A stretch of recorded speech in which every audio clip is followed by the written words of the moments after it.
Mr. Curry, do you have any any final thoughts in closing? I thought I felt bad about ripping off those two guys, but no, I don't. I don't. Suck it, Michael Bell and Dan Gilvezan. I got $40 on you. They're gonna hunt you down. Yeah, probably. Imagine Levy's just chilling one day and them two show up and fucking Jay and Silent Bob his ass. Are you Levy Curry? Did you say? I don't feel bad about taking money from them fucking clown shoes. Maybe. I don't know. April, help. It'll be the culmination of a great story because they'll beat him to the point he shits his pants. They kicked the shit out of him. But the story shifts back to 8-year-old Levy. He's watching Transformers and shit. And there's a Bumblebee and Sideswipe scene. And it's imagine fast forward almost 40 years later and them guys are kicking your fucking ass. Dude, not everybody gets a chance to get their ass kicked by their childhood heroes.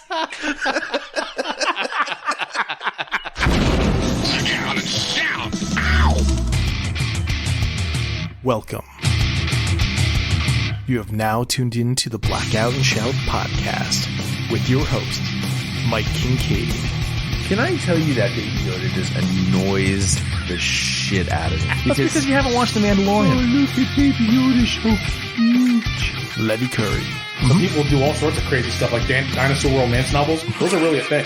Taken by the T-Rex. A billionaire dinosaur forced me, ravaged by the raptors. I wonder if there's audiobooks of them. And Jed Vargo.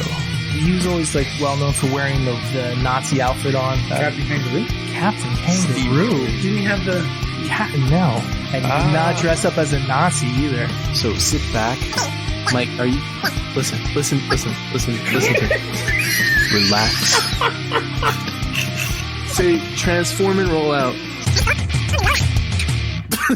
And enjoy the show. Welcome, everyone, to episode 161 of the Blackout and Shout show. We are in the new recording studio specifically made for the show. Mike was generous enough to invest thousands of dollars for the podcast. This is just the podcast room, just the podcast room, and the stripper pole, and Levy. That's all you need. Levy's on retainer. He's always here. Whenever the show's ready to go, he's just ready to roll. Well, I got except for the microphone being there. Well, I'm eating a bag of chips. And so what? Kyle loves it when we eat on the show. I just didn't want to be chewing into the mic. Not like he listens anymore, right. So it doesn't really matter. You know what's kind of nice about this new setup is that my computer over there, is blocking my line of sight between me and Levy. So when Levy starts talking about magic, I could nod off or make faces, and he would just never know. So I get the brunt of it then. Thanks. Yeah, sorry. I'm it'd be it's just 180 direct. Yeah. Here's how it works, Jed. I spent all the money with this room, so you're going to have to... Right. It's I'm buying if you're flying type of thing. So you're like the Howard Stern thing, and I'm over here with fucking... what's his name? What was his fucking name? John. Was that his name? John? The Stuttering John, yeah. Stuttering John, yeah. Stuttering John. You're Baba Booey. Baba, yeah. Levy is Robin. Yeah. I moved over a little bit so you can still see me.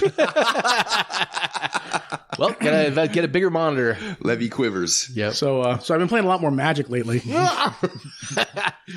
Get the holiday packs, huh? So, Levy gave me his presents. Thank you, Levy, for the 3 video games. Oh, you're welcome. I hope you enjoy them. I will. I will definitely download them and try them out. And it's unlike some people that I know. What are you going to play, fucking Alex? You got to play Half-Life Alex, dude. You got to fucking download and try it, man. Yeah, I will. Stop that. You're making me all the hot and fidget bothered. Making me getting me all worked up over here spinning that cube around like that. Wait till he gets one face completely done. Can you do the one-handed thing where you're like... No, I can't. Oh. I can't even solve it faster than 2 minutes. Oh. So, this is, that's for Vanessa, and then that's for April, before I forget. Okay. Oh, you didn't have to do that. Yeah, she's Sure I gonna did. she's gonna be mad. Why not? You're gonna be appreciative, but be mad. I don't have to worry. I don't care about reciprocation. It's just fucking Merry Christmas and take it and shut the fuck up. That's exactly what I'm gonna say to her. Yeah, it's exactly. Here, that's yours. And Levy, you get all these. What? There you go, Levy. Why am I getting all of this? Mike, stuff? this is all Levy's, and that's yours. I'm trying to figure it out before I open it, but it's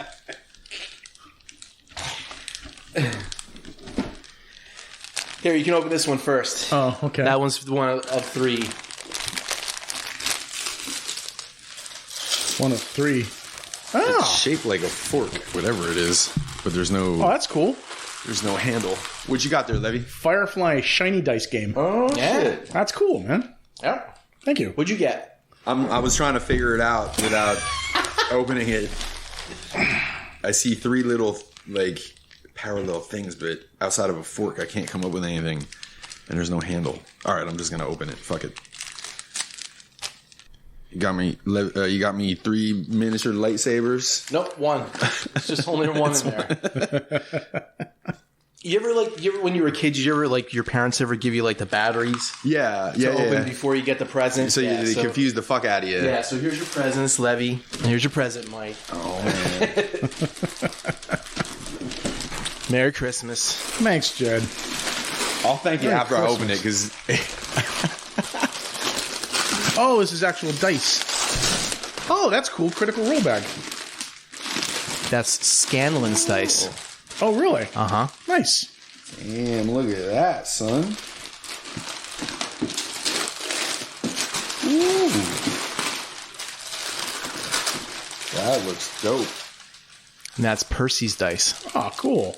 Yeah, if you open up, they're all different colors and shit like that. And it has the critical roll thing on the side of Oh, the bag. awesome. Thank you. Yeah, you're welcome. Damn, look Thank you at so much. that. That's crazy. It took me a second, and then I saw the sword, and I was like, "Oh shit!" Yeah, that's Guts in the Berserker armor. That's dope. So the cool thing is, it's a Yes. statue, of course, right? But that little light, you can put it in his head, and his eyes will glow. Yeah, I saw it on there. But the neat thing about that thing is, it's all self-contained. So the battery and the lights all together. So all you do is just pull it apart and stick it in. Then when you want to, just pull it out and push it together. Yeah, And once the battery's over, you just throw it away, basically. that's cool. Yeah. Very cool, man. Thank you, man. Yeah, you're welcome. That's dope. Yes. I bought one for myself, too. Did you really? Yeah. Yeah. It's really cool. A safety D4. The edges are blunt. And still hurt like a son of a bitch if you step on them. Pretty cool. Yeah. Oh, thanks. With Scanlans are what? Are they pink or something like that? I know there's some. I do like the purple bag. It's hard to tell with the mood lighting. Yeah. They look a glittery purple. Cool. Awesome. All right. So Scannon's bag! for Christmas, for you guys, last year's Christmas present, I'm not exactly sure when the right time to ask about it again is, but I'm probably going to. So, action just picked up again. You know what I'm talking about. Yeah. So, action just picked up again. The last thing I want to do is dive right in the second I see it and blow it the fucking hell again. So, It's like a little flower growing out of the ground. You're like, woo! Let me pick it. wait, let's smoke it. Yeah, right. Smoke it. Smoke it. Smoke it out. So I think I'm gonna hold off just a little bit and just make sure the car's rolling for a while, probably, and then I'll Let it bloom. let it bloom. Yeah. But for this year, Then hack it down. and I know this is gonna sound like you just said it's not reciprocation and all that shit. Yeah. So this isn't what it is or whatever. But So for Christmas this year, first of all, collectors are fucking impossible to shop for, obviously, except you find Well, stuff clearly first. not, because I bought you guys I know. something. You think outside the box a little bit more, you know? It's like... I do. So, and money was fucking tight this Christmas because of a few unfortunate incidents with the car and this whole thing and all that stuff. Muffler bearings. It was bearings. Muffler bearings. It was bearings. It was. Yeah, it was like, that ended up being 500 some bucks. And then... Wow. And then the Badger... And he said it's a common thing with the Jeeps too. Yeah, I had that happen to the car earlier. Was it this year or last year? But I only paid like $250 or $260 for it. So, well, the nice thing is that he's from my softball team, because you could totally fucking take me into pop the hood and tell me the flux capacitor needs to get replaced and charge me $800. Oh, you got to use a left-handed screwdriver for these. Well, maybe not quite like that, but so the Badger is good like that. I mean, whatever he's telling me, I believe. But the Badger, yeah. And then I got to get tires, and tires are going to be kind of expensive. But anyway, I said all that in order to say this. So I didn't get you fucking shit in a physical form for Christmas, but for Christmas, and this is something that I don't think we've done enough of, I want to have like a guy's night out on me at some point in the near future. So we should try to put our heads together and pick like a Friday night or a Saturday night and go out and we could try to do it around like when a good movie's coming out. Because then we can go out and fucking grab like sushi or some shit or do something for fucking dinner and then fucking go hit up a movie. Because we hang out for podcast purposes, but we don't do a whole hell of a lot of that outside of the pod. So anyway, so let's not let that one get away. Like let's get a date in the books at some point in the next couple weekends or whatever, if you guys got some time. Well, Levy and I are very much, stay at home. Yeah, I know, right? Friends. We're stay at home friends. we're work from home friends. This is like the $25 friend versus the $100 friend, but it's like in a different form. Yeah. Like, so basically what you're telling me is that whenever like you just want me to drop sushi and a DVD off at your house, and then did he say a DVD? Yeah. I'm a 90s kid, man. I don't think. Well, no, actually, I do have a PlayStation. I was gonna say I don't. Yeah, I have a player. I play mine in what do I play mine in? The Xbox. No, do I have an Xbox? What do I? I literally gave away Blu-ray players like this past year. Like 4 of them I could have just gave you one. Like I can't even watch disc-based media on my computer. Yeah, I don't even want. Yeah, I don't have an optical drive on my computer. I have what are we looking for? DVD player. No, VCR. Do you got VCR? I did, but not anymore. Yeah, I did. I had like 2 of them. I had 2 early of them. to mid 90s. I had a VCR. Vanessa has like boxes of fucking VHS shit in there. Yeah, that she refuses to get rid of, and it's not even like old, like the legit copy. It's like all shit like recorded off the TV, which is kind of cool because sometimes the commercials come up and they throw you for a loop. Yeah. But they're all garbage quality for the most part, and there's all these fucking. Why does she want them? I don't know. Unless they were like home movies or something, I would. No, they're just like episodes of fucking Thundercats and She-Ra. I did that stuff too when I was a kid. I used to record X-Men and Star Trek and shit like that, and I still have those in a box somewhere. And I was looking at them the other day. I'm like, I gotta get rid of this shit. But some of them I have are actually like legit bought ones. Like I got like an old Punisher, an old fucking Guitar Magazine one. That shit I could see keeping, you know what I mean? Well, I want to sell them, or at least selling them if you're trying to. But I have a super VHS player, and I was gonna digitize them, and then like home movies and shit like that, and then throw the because the tapes if you're lucky they don't demagnetize on you after so many years, and that's it. Your tape's fucked. Right. As soon as the VHS to DVD recorders were like starting to come down in price a little bit, like I grabbed one and my dad had an old camcorder, the one that looked like he was in the fucking news and shit back in the day. My dad had one of those too from Sears. All their family videos and dropped them on the DVDs. I actually fucking sold that at the RetroCon. The camera? Yeah, no shit. What did I sell it for? Did I sell it at the RetroCon? Now I'm trying to think if I sold it or not.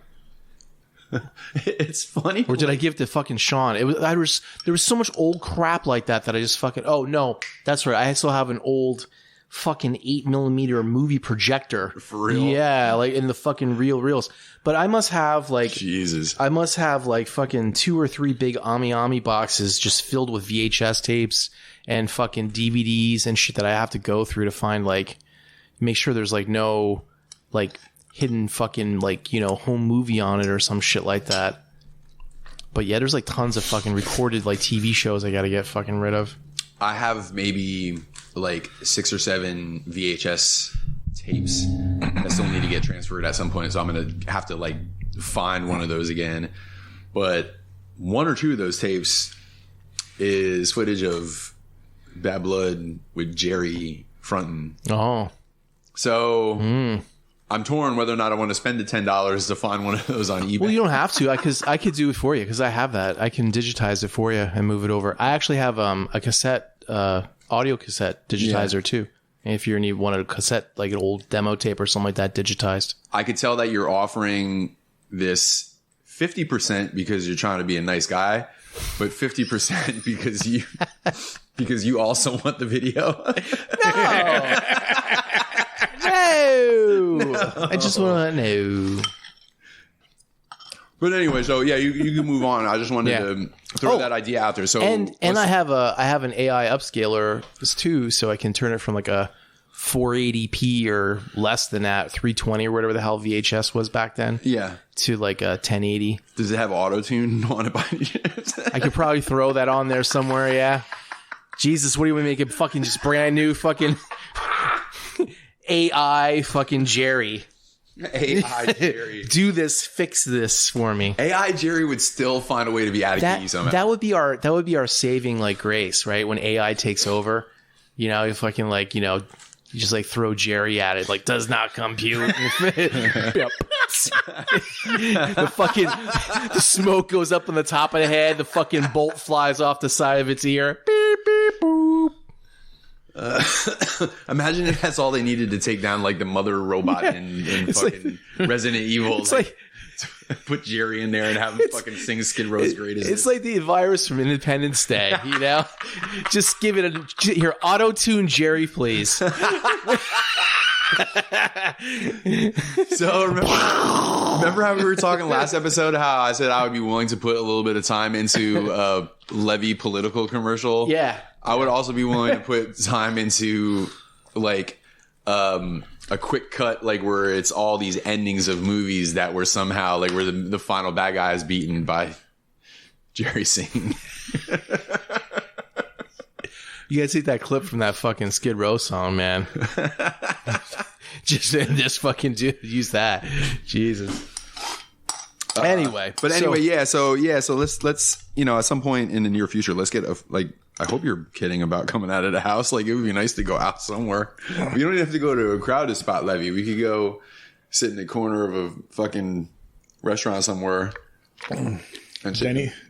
That way I can freaking show my ass one last time? Huh? Yep. You're going to waste a Christmas present on Denny's. I didn't even know. It's nostalgia, man. I didn't even know it was still open. I thought that shit closed down. Well, we'll end the night with me mooning the place and then getting arrested. Could you imagine? Oh, speaking of fucking I can't believe I didn't get arrested for that. Speaking of places that I haven't seen in a long time or heard of, I was coming up 309 because I was in Conchi, right? And I drove by Tiger Schulman's. That place is still open. Wow, yeah. And I was like, holy shit. I'm like, I remember those commercials on fucking like Channel 39 or whatever. Mm-hmm. Tiger Schulman's was like the real life Cobra Kai. Yeah. Right? Yeah, kind of, yeah. I just remember the guy, he was like fucking always like this in the commercial, you know, with his fucking the tiger claw, you know. He had the fucking the push broom mustache and the fucking bandana on and stuff like that. I just automatically pictured the dude from Napoleon Dynamite. The Uncle Rico. No, not Uncle Rico. The dude that was what's his face's neighbor, and he's in all the Man Sailor movies and shit. The dude that was the karate master. Oh yeah. He was on Drew Oh. Carey's show. I can't remember his name. But Anyway, so Levy, Yeah. what'd you get? Any cool things happening with you in the past 2 weeks? What did I get? Oh, I got the 30th anniversary edition of The Death of Superman hardcover. Did you get a black bag with a black armband? No, I wasn't that cool back in the 1991. Was it 91 or 92? 91, I think. Yeah, 91. Yeah, it wasn't that cool. But no, it's pretty cool though. It's big, thick hardcover book. It's actually got a number of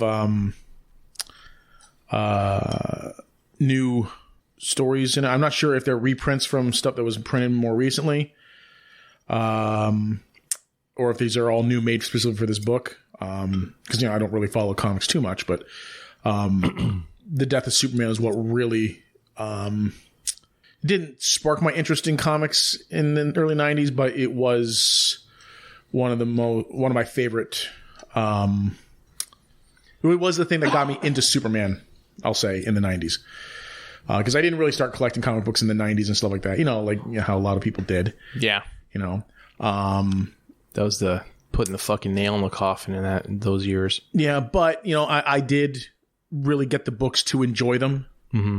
I didn't get them solely for, putting them away and thinking I was going to make a fuck ton of money on them and shit like that. I bought the books because I wanted to read them, And I bought comic books before when I was a kid and everything like that, but I never really bought them on a regular basis until the 90s. I think McFarlane's new Spider-Man title was the first ones that I got. And then I got the Jim Lee X-Men books when they started up. So was this like a trade paperback with all the stories? Well, it's hardcover. That? Oh, hardcover. Yeah, it's a hardcover. That's 30th cool. anniversary. So it's it's the entire Death of Superman story arc, starting with cool. Start with Man of Steel. I can't remember the number, but then goes into Justice League America to. Does it end with the white book with where he comes back? No. This is just the Death of Superman. Oh, just the death of the. So it ends with Superman 75. Oh, okay, cool. Nice. And then Funeral for a Friend starts immediately after. So, so after I got that, even though I'm hoping that they do come out with like anniversary hardcover editions of Funeral for a Friend or World Without Superman or whatever they're calling it, and then Reign of the Supermen. I hope they come out with like hardcover editions of those because I will pick them up. Right. But I went on Amazon and because I had the trade paperbacks for a long time. I don't know what happened to them. So I went and bought the Funeral for a Friend. They're probably with your G1 Autobots. Yeah, probably. And the Reign of the Superman. So I bought. Did you look under your review table? It's probably there. Fuck you, Jed. All right. There's a lot of shit there, I'm sure. Yeah. So I ordered those. I got the Funeral for a Friend yesterday. So cool. And yeah, nice. I didn't get any figures. I have some on the way though from Ami. So I remember that Death of Superman shit, and it's not often that it happens, especially back then, but where like comic book shit crossed over into like mainstream the news, mainstream media. Like there was shit on the. That news was one of the shit. biggest fucking marketing things that DC ever did that actually worked because Superman died like 5 times before that, and this one actually stuck to the news. It was that cover. Mm-hmm. Yeah. There was something symbolic about the Superman symbol and blood and all that shit. Yeah. And all black. On that black bag or whatever. This was like the beginning of the decade where people were like, oh, wow, really? I can collect things and keep them and they'll be worth money like 20 years from now and I can turn around and sell for hundreds of dollars. That ship has sailed. It was the height, but it was also the beginning of the end. It was beginning of Image, and that's when... Image fucking made everything feel like, oh man, look at all this fucking collectible shit. Mm-hmm. But yeah, they had the Death of Superman, the regular cover where it was just a flag with this S, sitting in the rocks. But then they had the special black, fucking bagged, with the black armband and the book and a whole bunch of other shit like that. Wasn't there like a poster in there too? Yeah. I have that. I never opened it. But yeah, there was all that crap was in it. Because then they started, if you remember, X-Men did all the bag cards and all the bags like right around X-Force number 1. Yep. 5 different covers for X-Men 1. Yep. And that was also right around the time when the prices started going up because, like, you know, Yeah. and it was $2 an issue, and then it was they went from the newsprint paper to that to like every page was glossy, Like the premium paper, you know, and then you found yourself buying all them different covers, and like I fell for it, and I'm sure you guys holograms and all that shit, and embossed ones and this and that and everything. I still have my Ghost Rider number 15 with the glow in the dark cover. That's worth actually money. That's good. I was actually pleasantly surprised when I went into my comic book collection for the first time in a while. I don't know what I was looking for, but I pulled out the box of Wolverines, and I thought I had sold them a long time ago. Those are worth money too. They're worth a little bit of... The original run, like the first 10. It's the first like 4-issue miniseries, like where he was Patch. Yeah. You know? And the one cover has him and the Grey Hulk on it and tuxedos. I feel like the one is the one where he's got the claws out and he's getting is that the beginning of the miniseries or the beginning of the ongoing? The 4-part one that was drawn and written by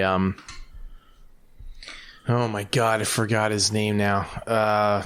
Frank Miller. I feel like it was a Magic Force story, and he was Patch. Like I remember it was like a mostly dark cover, and he's kind of standing over a. Actually, look at me with the. He has like the blue suit with the shade over his eyes. So there's a 4-issue limited series, right? Shadow over his eyes. And the one where he's pointing like this is and going like that. That's the first issue of the limited the limited 4-issue series, and then the first issue of the main run is where he's standing on a bunch of dead bodies and he has his claws out like that. Yeah, that one. This one here. Yeah. Oh, okay, yeah. That's the main series. That's the main series. Yeah, I got. You have those. I got these, and I got the one. I got the mini series. How far of the run do you have up of the main? I think into the 70s or 80s, maybe. Oh, you have like from 1 to 70. Yeah. You have the first Patch. No. The first Mr. Fix-It and Patch. I think you have that covers. Mr. Fix-It made his first appearance in a Wolverine book, huh? 9, is it? Look at It's the one where they're standing there in tuxedos. Yeah, that's actually a key issue. That's worth a lot of money. And there's a saber right there on the right there. Yep, right there. Oh yeah. Oh yeah. 124.95. That's low actually. Why is that such a key issue? Because it's the first Mr. Fix-It. That's the first appearance of Mr. Fix-It? Yeah. What year does that say? 1989? Is that 1989? Yeah, it looks right. Yeah, 1989, man. Could have sworn Mr. Fix-It was around before that. But yeah, that was... Or Joe Fix-It.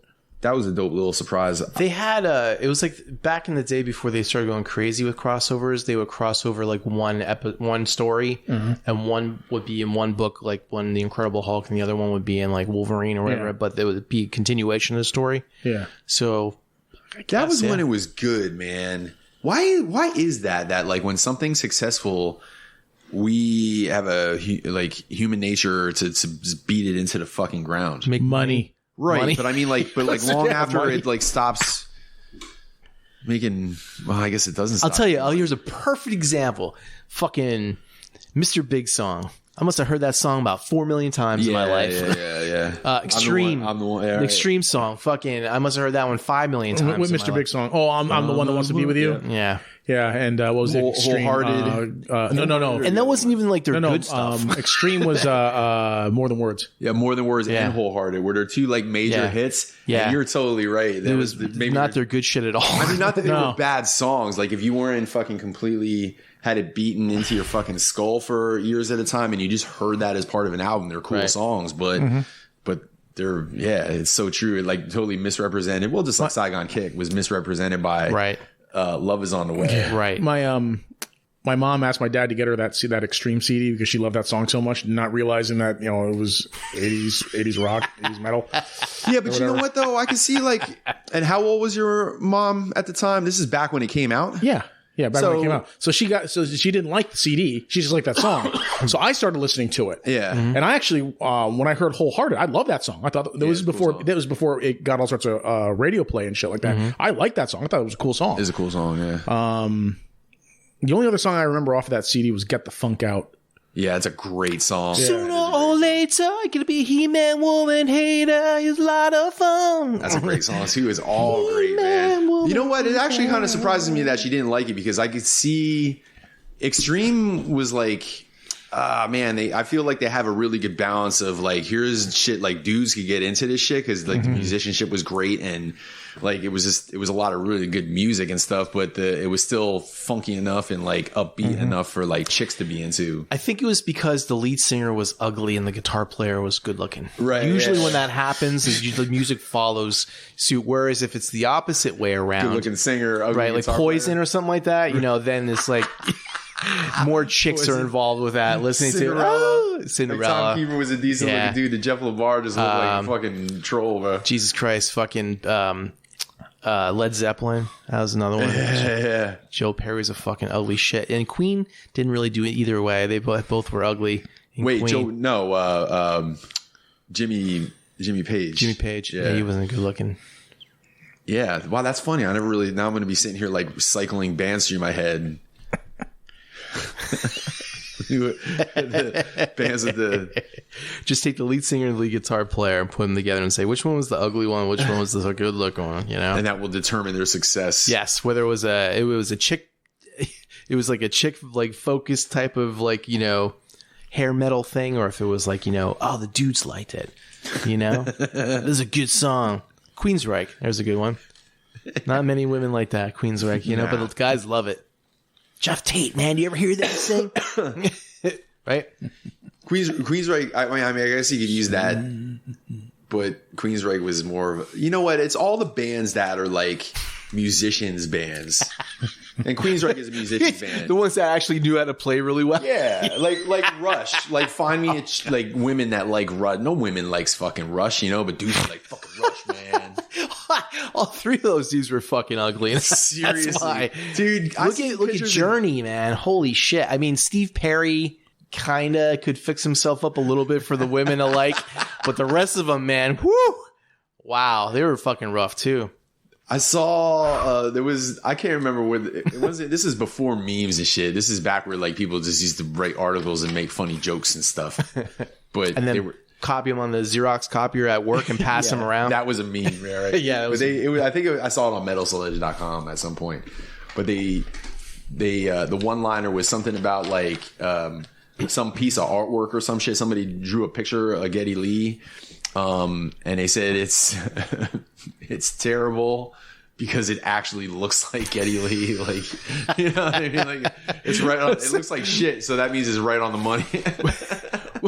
I think probably the thing like that was one of the funniest things was the South Park movie when they had fucking what's her name come out, but it was a goat.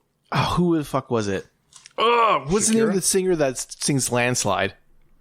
Stevie Nicks. Stevie Nicks, Yeah. Right? They're like, She's like a goat sometimes. And they brought a goat out in her place. And it was like, he was like, and he goes, sorry, Mrs. Nicks, I didn't know that. That's the best. It is funny. You know what? Because it's funny because like she's like, I like Stevie Nicks and I like Fleetwood Mac, but she does kind of sound like a fucking goat sometimes when she puts that vibrato on. Yeah. Smashing Pumpkins version is much better. Yeah. See, I can't get down with what's his face's voice, man, Billy Corgan. Really? Yeah. Oh, he is. I like Smashing Pumpkins. I like some of I like their music. Well, it's like Vince Neil. Vince Neil sucks, and Crew is one of my favorite bands. You know, so it's not my opinion of Smashing Pumpkins. I'm not much of a Corgan guy. I actually liked the Swan stuff that he did. That one CD was really good with that bassist. I forget what the chick's name was. I think she was from the Pixies. That was a really good album. It was real raw, and I liked that. There was a good sound to it. A lot of people didn't like it because it was like, you know, like sounded like an old mono album type of sound. Yeah. But he specifically made it that way. But I like that, like almost that whole CD. I'm not sure if I ever heard it. Zwan with a Z. Zwan. Oh, I heard of it. Yeah. But I don't know if I've actually heard the album. Nah, it's good. Anyway, but Levy, back to you, man. Do you have any shout outs or plugs? Excuse me. Shout out to that giant belt that Jed just threw out there. Yeah. That is forever on the airwaves now. Woo. That's forever in this room. Just going to hang. It's forever on this microphone, too. I'm going to mark this that room one. is now christened. No, this room got christened a long time ago. Speaking of, is that a new poll? It's the same pole, or is it? It's the same pole, but it's got an extension. I was gonna say I don't remember it being that tall. Yeah. She definitely had to get an extra piece to. Shout outs, plugs. No, I got nothing. I'm trying to think what else I got. I picked up a few games for myself in the Steam sale. So I saw. Yeah, I picked up Subnautica since it left Game Pass. Actually, I picked up both of them, Subnautica and Subnautica Sub-Zero. Picked up a few anime hentai games. Games? Interesting. Kidding. Is that VR? No. What are they called? I don't know. Just kidding. HVR. Asking for a friend. That is me. Asking for a friend. What else did I pick up? I picked up a couple. Yeah, I don't remember offhand. Were you telling me that you got some of those Transformers cards or whatever? Or did you get more of them? Oh, the Magic cards? Yeah. Yeah, no, I bought those weeks ago. Actually. Oh, okay. So I didn't get any new ones. I thought you were saying something about that to Nate on Tuesday. I couldn't remember. No. Maybe it was just in passing. I was thinking about picking up some of the Cybertronian lands in their Magic's new secret layer set, but I was just like, nah, I'm not spending that much money on 5 basic lands. Everything's expensive, man. Yeah. So. Shit. It's like I was at IKEA and detolfs are $100 now. Yeah. $100 fucking dollars a pop. Really? Yeah, man. Yep. I saw that the night before I went. I was like, oh, I'm like, let me see if there's an alternative, a different thing. So I got the, Jesus Christ, can't remember the fucking name of it. It's a,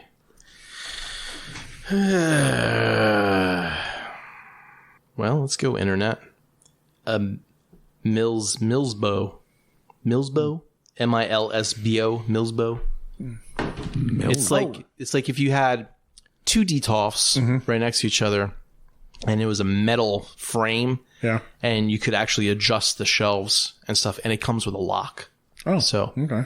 It was like $250. And that's from IKEA, or? Yeah, it was $250, but it was worth, because if you think about it, each detolf's $100 now, so it's like 200. So just Millsbo. Yeah, that's it. Yep.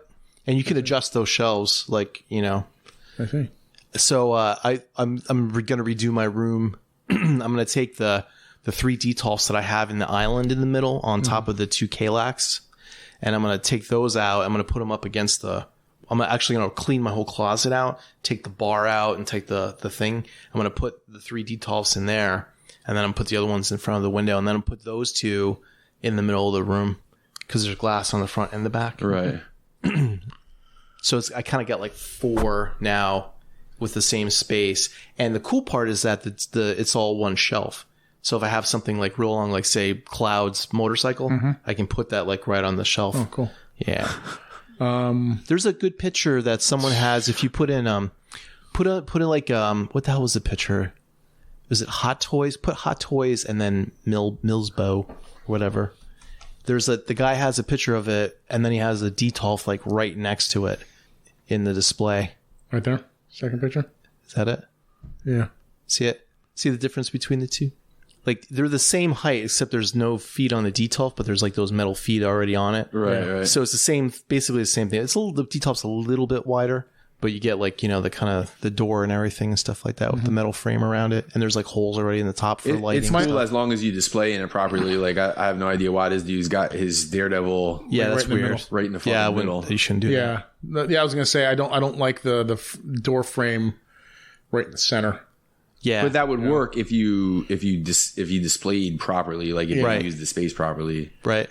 Yeah, I don't know why. Yeah, and why would you put your figures like right in the center there? The view of them is blocked by that door frame. I don't know, because he's fucking stupid.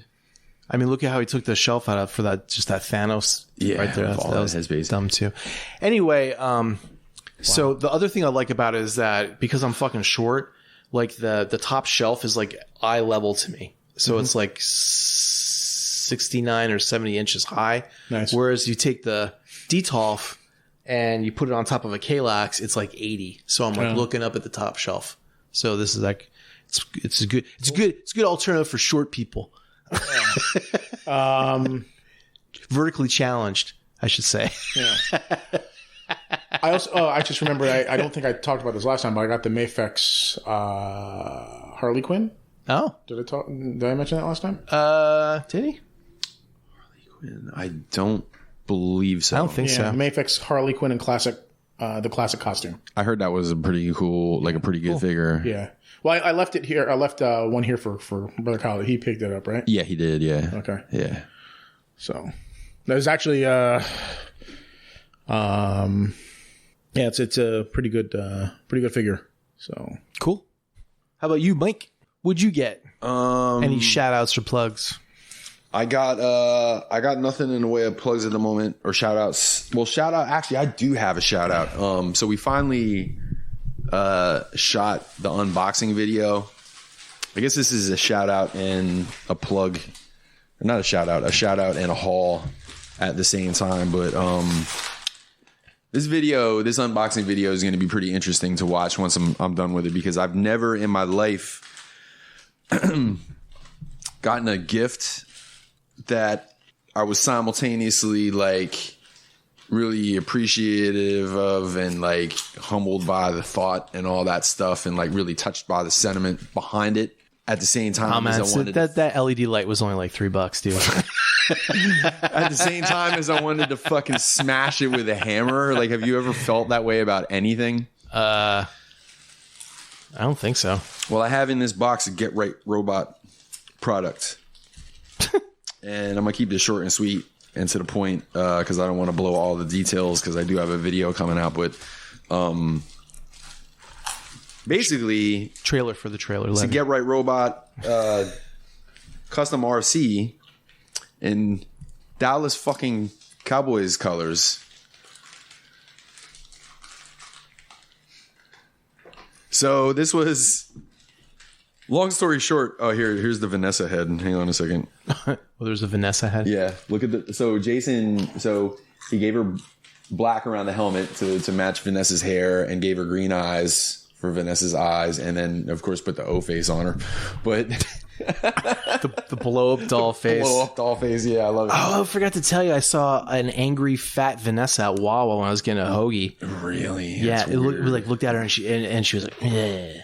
And I was like, Bizarre but I was Vanessa. like, because I saw her and from like the, it was like a bar height, I just saw her over the shelves. I just thought it was her, from the face. From, like, and I was, the nose I looked and I was like squinting a little bit. I'm like, oh, that's not her. And she looked at me, she's like, hey. And I'm like, Did she really make that noise? Maybe it was too far away to hear. That's the noise but I hear it in my head that way. So, but that's cool. It's like the big Firebird. Yeah, so the 22 that is on there, I thought that was some Emmitt Smith bullshit when I pulled it out, but then Jason informed us that it was 22 for the year that we got married. So I got to shout out Jason. He did a beautiful job, and believe me, the fucking quality of the paint job is the only nice fucking thing I can say about this thing. So, what do you do with that?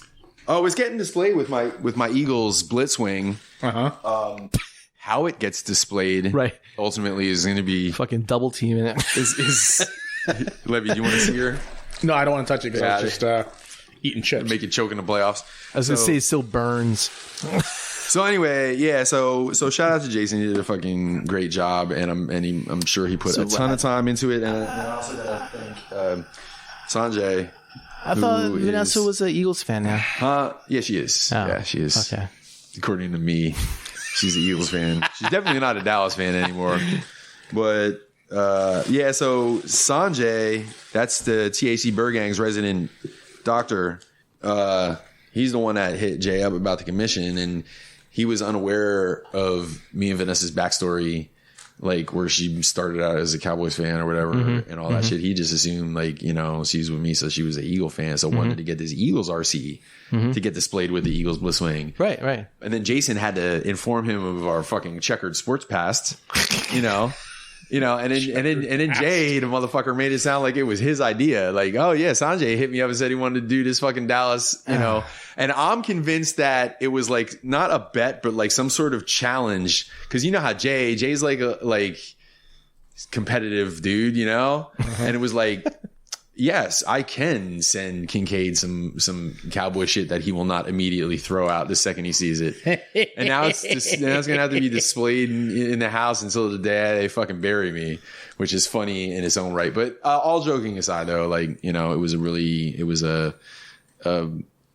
a nice gesture by Sanjay, and even even though Jason's a fucking smart ass or whatever, it was you know, cool, they're laughing their asses off right now. Totally fucking, yeah. Like, so Interesting. Yeah.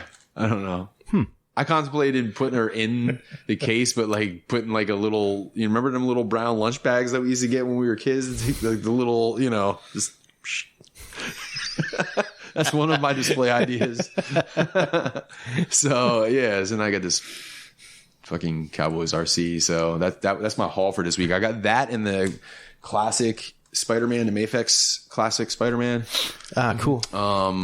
Yeah, the only things that I'm getting are stuff that's not coming from TCP right now because I just got this mammoth hall building right now, but I wanted to wait until we kind of had the house a little bit more situated because I haven't had a whole lot of time to really mess with shit. So, yeah, so that's the haul. Shout out again to Jay and Sanjay, and no plugs at the moment. And that's it. What about you, Jed?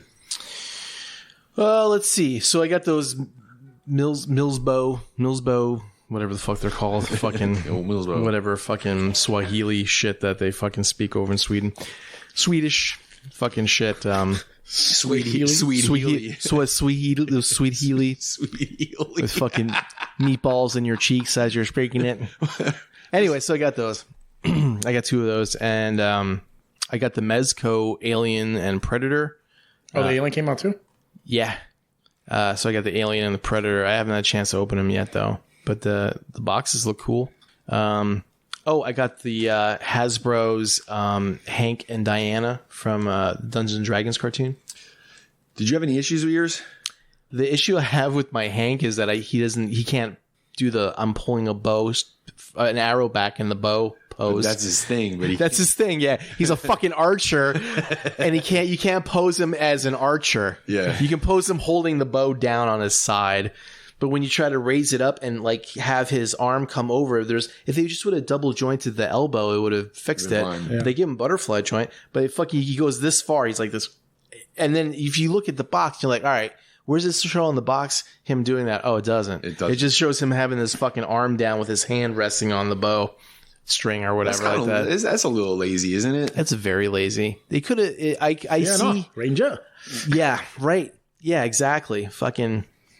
Fear not. Fucking one arrow man. Single hinge. Like if they didn't want to do extra parts, like an extra part for a double hinge at the elbow, like I've seen toy companies do it, like especially in Transformers and shit, where they put the joint at the front of the elbow. Yeah, because if it's in the middle or anywhere, it's only going to go 90. But if you get it at the front, you can get a single. Yeah, there's a couple ways you do it. There's the double joint, or you can do like the Play Arts Kai thing where they made that popular, where they have it's a band here and there's 2 things and it just double bends up. Amazing Yamaguchis are like that a little bit. Could have been anything. A ball joint, fucking anything. Yeah. Just to get him fucking here, you know, he's like here. It's like almost there, and you like push it and it just pops back. Push it and it pops back. He only shoot like around a corner. So you're like, it's fucking. I couldn't believe it. I was like, who made this? Hasbro? Yeah, I can see why a lot of people are complaining about like the new Legends and how they're like lazy and shitty quality. Because if this is like the same type of quality, I can see why. Well, no, because like Marvel Legends is currently doing pinless joints, which are all double jointed. Not this one. I'm saying Marvel Legends, not. Well, I thought I was seeing some people talk about how all the new like X-Men, you know, retro cartoon VHS versions are all like trash. I don't know. I got the Mystique. Is it trash? I don't think the cartoon like, deco one. The cartoon one, yeah. Because I saw the Cyclops, that one. I mean, aside from the paint, which I don't really care for the paint, but the actual figure itself, it's a new sculpt from the original Cyclopses that they did, and they actually did a real good job on the bandolier, because the bandolier itself is like actually sculpted into it's either sculpted or it's like glued on as a separate piece. Yeah. But it's much more tight to the body. Whereas if you remember the original X-Men figures, they were just like a floating belt. piece. Yeah. Yeah. Right. And so when you would do like the ab crunch and stuff like that, it would all like it wouldn't work right. So this one, it's actually like I said, it's either sculpted into the body or it's glued on. That's and cool. it's in sections. It's actually a separate piece at the ad cut, so you can actually move it around freely and whatnot. So it just breaks the sculpt a little bit if you move it around. Right. I just remember someone saying about how the VHS or the cartoon X-Men were shitty. The new Black Panther stuff wave was kind of shitty. Like Siren's fucking face was fucked up and like she looked like she was bored. And like that fucking Hank's face is like, he's like a doughboy. He's like, ooh. Yeah. You know, fucking instead of like going like, I'm fucking shooting a goddamn flaming arrow. No, it's like, who? Yeah, I didn't. That's the only thing. I didn't open up Diana though. How did you open her up? How's she? Okay. Oh, I don't know. Oh, I thought you had it. No, I just. Oh, you talk like you owned it. I saw like you had him.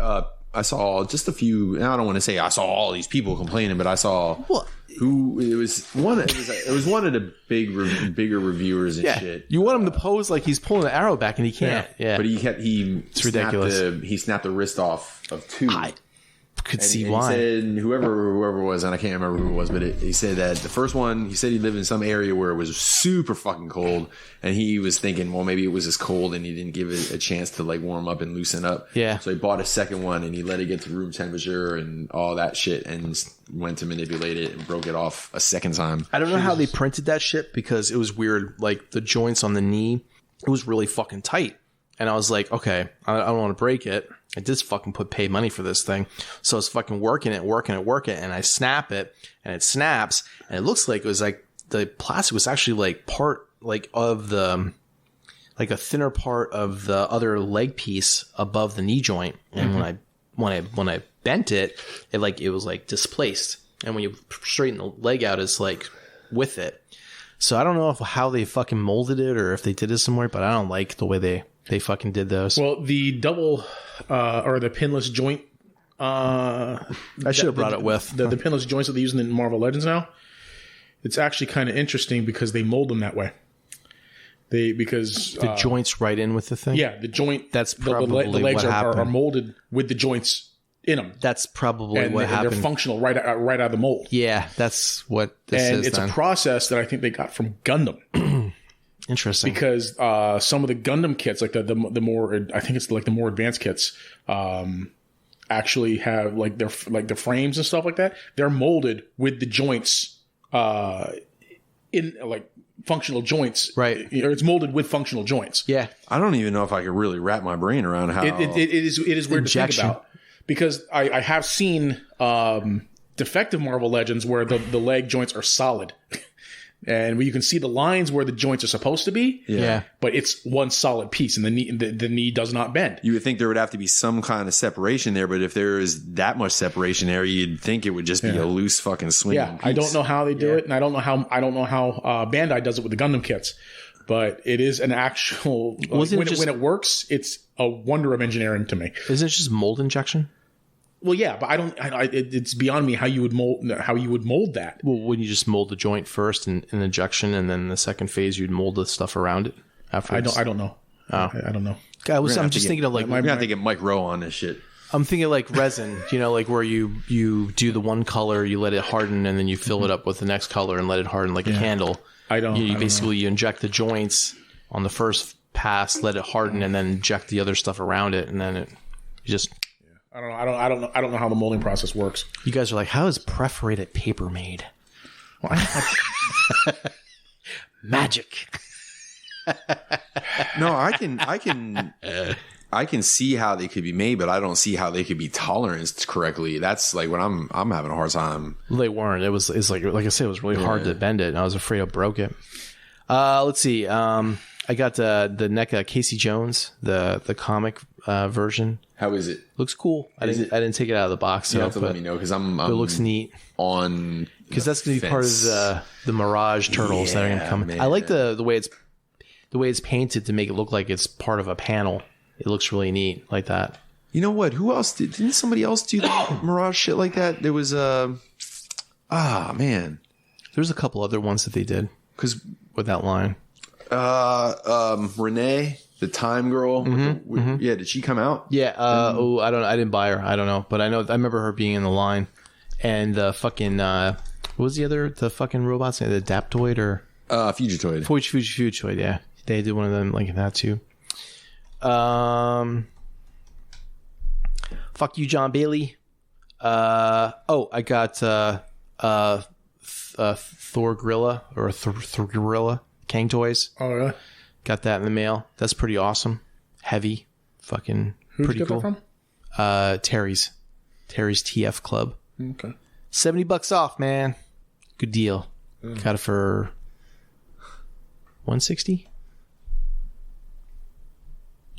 And I got 2 new Iron Man Hot Toys coming on the way. I couldn't let it sit there. I couldn't let them sit there. I mean, they were there this morning, and they were looking at me, and I'm like, I can't let it sit there. So the one is the New York Comic Con exclusive neon. It's a all black Iron Man Mark IV, and he has blue neon like fucking Tron thing. And the other one's the fucking Punisher, fucking War Machine. You ever see that one? No. Pull it up. It's awesome. Which one is it? Punisher War Machine. Just type that in. Oh, the Punisher War Machine. Yeah. Nice. Yeah. Yeah. It's fucking badass. So I got those coming. Oh, I've seen this artwork before, but I didn't. So they got a figure coming out, huh? Oh, look at that shit. Yeah. Oh, it's that's pretty dope. badass. I love the helmet. The helmet's fucking dope. Yeah. It's really cool. And the comic head sculpt that they gave him too, like of Frank, it looks really good too. Yeah, so I got those guys coming. and that's it. Where did you say you got the Casey Jones? You just picked him up out in the wild, or did you order him somewhere? BBTS. I got Casey Jones. There's the head sculpt. Yeah, that's a good looking head sculpt. And it comes with all the fucking gun effects too, which is awesome. Yeah, it's pretty fucking awesome. Can't wait to get that. Yeah, from BBTS. That's where I got it. But yeah, that's all I got. News. Not much news. Nobody died, surprisingly. Pele died. Oh, that's right. Pele died. Yeah. That was breaking news because that wasn't part of my research that I did this morning. I never really watched soccer, but I just remember him from that Stallone movie, Victory. He was in a Stallone movie? Look it up. Victory. I think it's called Victory.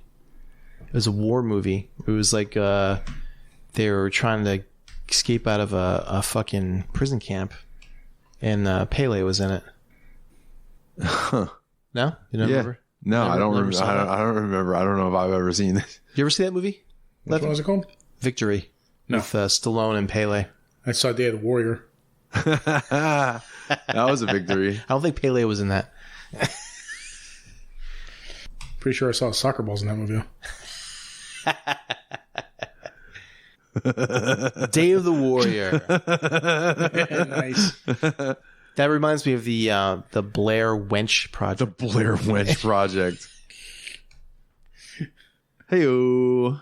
Type in Blair Wench Project. That was back in the day when what was that? Was that in the late 90s, early 2000s or whatever? Like late 80s, early 90s. That's got to be all them late 90s, yeah. Everybody had these like completely round, perfect fake titties on them, like everybody in the whole fucking movie. They must have went to the same fucking surgeon. There's nothing wrong with them, just for the record. No. Wait, what am I looking up? Blair Wench. Blair. Look what happens when we get together in person. Yeah.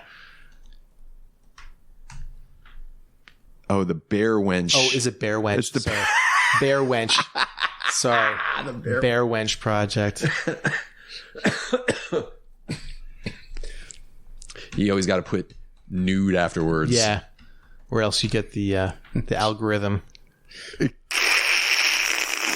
Hey, there. Yeah, look at this. All like, you know what? The Blair Witch porn makes perfect sense because you just have shit lighting and terrible fucking cinematography, and it just kind of looks totally natural. What the hell did I see that one porn name the other day? I was fucking laughing my ass off. Yeah, some of them are really creative, honestly. But the Day of the Warrior wasn't trying to be like any kind of spoof or anything. It was just, It was it was his own classic now.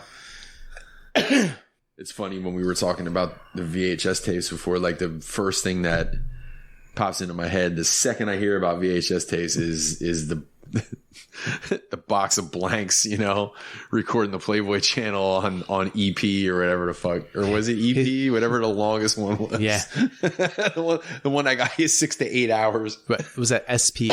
Wait, it was EP, SP, and SLP, right? Yeah. Super long play. Yeah, super long. Yeah, that's a super long play. So that was the 6 to 8 hours, and then the SP was 4, and EP was but they had better video quality, EP. right?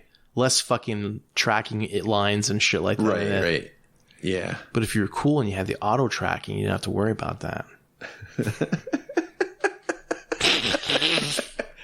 I hope Vanessa comes walking in right now with all this shit on the screen. Bear Wench Project. So yeah, okay. So Pele. So I was gonna say, how old was he? He was 82. 82. What did he die of? Natural causes? I don't remember. I don't know if they'll even Nazis? I don't even know. Did he die from? I don't even know if they said. Did he die from Nazis? Yeah, he died from Nazis. I was this really old like meme like response to a post, and it was Spider-Man, like the cartoon 60s Spider-Man, like sitting in a hospital bed still in his costume, and it said, "This post gave me flat Earth." I thought it was the funniest thing. Flat Earth. That is pretty funny. It's the funniest thing. I was laughing at for way Probably too end long. up using that at some point. Pele was admitted to a hospital, let's see, late November for a respiratory infection and for complications related to colon cancer.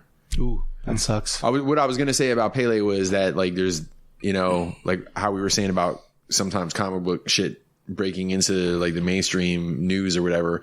Pele was one of them athletes you just kind of knew who he was, even if like, because I don't give half a rat's ass about soccer for the most part, and I still knew who the hell Pele was. Like, he was just like, you know, I knew Pele from two things: that movie Victory with Stallone, yeah, because he did his classic kick, you know, over the falling down like kind of thing, and there was an Atari 2600 game called Pele Soccer. That's well, I mean, you can see that because there's just a bunch of fucking dots going bleep, bleep, bleep, bleep, bleep, you know, bleep, bleep, bleep, you know. No, that's Pele over there on that side of the field. Do you know there's a ex-Raider, ex-Eagle that was in a couple of movies? More, I don't want to say more recent, but like within the last 10 years. Was Howie a fucking Eagle? Howie was not an Eagle. Howie was not an Eagle. He was Dallas. Try again. Was that Howie? Was Dallas, wasn't he? Long? Yeah.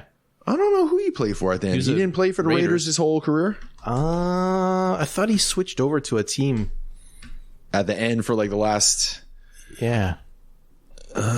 Maybe I'm wrong. The only... You're going to be like, oh, that guy. Yeah, that guy. 81 and 93. Yeah, any other guesses? Bo Jackson. Bo Jackson wasn't an Eagle. So he was really good with the Raiders, but he sucked with the Eagles. Oh, I got his fucking jersey, man. Asamoah, yeah. I remember that. I was going to fucking split it down the middle, have half Eagles and half Raiders of jersey. It said Asamoah on it. You could take the Eagles half and throw that shit right in the trash. So good on the Raiders, and he was. And what happened? I don't know. I don't know if it was the... They gave him some pickle juice, and he was down. No, he would have been better if you would have had the pickle juice, They gave him too much then or something. It broke him. Because he was the best cornerback ever. Whew. Yeah, he just... I don't know if it was the system... Remember that was the Eagles, the dream team year. Yeah. Remember that shit, man? As soon as Vince Young said that shit, I just put my head down like, come on. Must have been the city of brotherly love that broke him or something. Yeah, he was amazing. Howie looks like Howie was a Raider. All the way through? Was he? Oh yeah. 1981 through 1993. No shit. Yep. I must be thinking of somebody else that he went to like Dallas or Kansas City Howie or something was like that. Broken Arrow. What else was he in? He was in a couple other ones. He was in that fucking forest fire movie where he was. He had this cover of him had a fucking axe and the big fucking flames in the trees behind him. And the only way you're saved, like the super fucking explosion thing, is he dove under the water. And Firestorm. There you go. Oh, he was the star of that Written one? by Rob Liefeld. It does sound Rob Liefeld-y. Yeah, there it is. Yep. Running with the axe. It's like they'll just take any dude, any like decent looking dude, throw him in a movie. Fuck it. Somebody. That was a horrible movie. I'm sure. He was all right in Broken Arrow, but he played a part that fit him. He was like a henchman. Like he's a henchman type dude. Yeah. He's not a lead character. He's not a lead character. Or he would have been a quarterback. So what was the news about him? What's that? What was the news about him? About who? It was just like a trivia question that you gave me. Like Yeah, because Evil Raider was in like movies? sports guys that were in movies. Yeah. Yeah. Do you know who I miss fucking from fucking football and shit like that? Is the fucking oh my god, I forgot his name. He really misses him. He Oh can't remember my who god, the fuck he is. I'm tired, dude. It was a long fucking day. I was driving all over the place. I almost drove like 4 hours today. He quit. He was like the peak of his fucking game, and he quit to be a fucking priest or a pastor. He was on the Raiders. Napoleon Kaufman. Napoleon Kaufman? That shit sounds made up. Napoleon Kaufman? Seriously? He was one of the greatest running backs of all time, and he was like fucking 5 foot, and he was a machine, and he just fucking quit, and he became a fucking priest, or like I said, a pastor or whatever. Kaufman, that's a weird career path. I think he won the Super Bowl. Was that it? Did he win the 83 Super Bowl? I think maybe, or maybe didn't. But then he just quit. He was like, he was at his peak, and he just like turned to God. It couldn't have been in 83 because he was born in 73. Okay, so it was. Then then again, if he was that 90s. Great of a running back, the Super Bowl at age 10. Yeah, age 10, right? Yeah, that kid's going places. I knew it was. I was confused. It was a Flurries team, not a Madden team. I couldn't remember. Anyway. He was the football. Yeah. But no, he was. Yeah. Why did he right there? Why did Napoleon Kaufman retire? Where? Right there, first. Why? Let's see. Ordained minister. He was slowed by leg injuries. Kaufman announced his retirement. Ordained minister. Yeah. Full time to his other occupation as an ordained minister. Reggie White was a minister. He wasn't slowed by his fucking leg injuries. That was bullshit. He fucking just quit because that guy was fucking. People would tackle him. Yeah. And he would like pause for like half a second, and then he would just start running again with them on him, and he would just fucking truck. And I was like, that dude was he was a machine, man. Yeah, if you watch the video, man, he's fucking crazy. Now he's a machine in service to the Lord. That's right. I kick ass and take names for the Lord. Touchdown, Jesus. So besides Paley, I didn't have anybody else that fucking died in pop culture and stuff like that. Oh. Except maybe Bob Marley's grandson, but that's a reach. Trailers though, there was the Oppenheimer trailer and the Nier Automata. Whatever. That's a Nier Automata. That's a Nier Automata. I only include that because I have never played the game, but I thought maybe you might have played it, Levy. Never played it. It's a Square Enix game, but the animation looked kind of cool. Unlike the fucking Trigun fucking movie that's going to be coming out, it looks terrible. Alan Oppenheimer. I'm like, when I saw the title come up, I'm like, how'd this guy get? I have become death. I'm like, how the fuck did he get a movie? I'll get you, Hitler.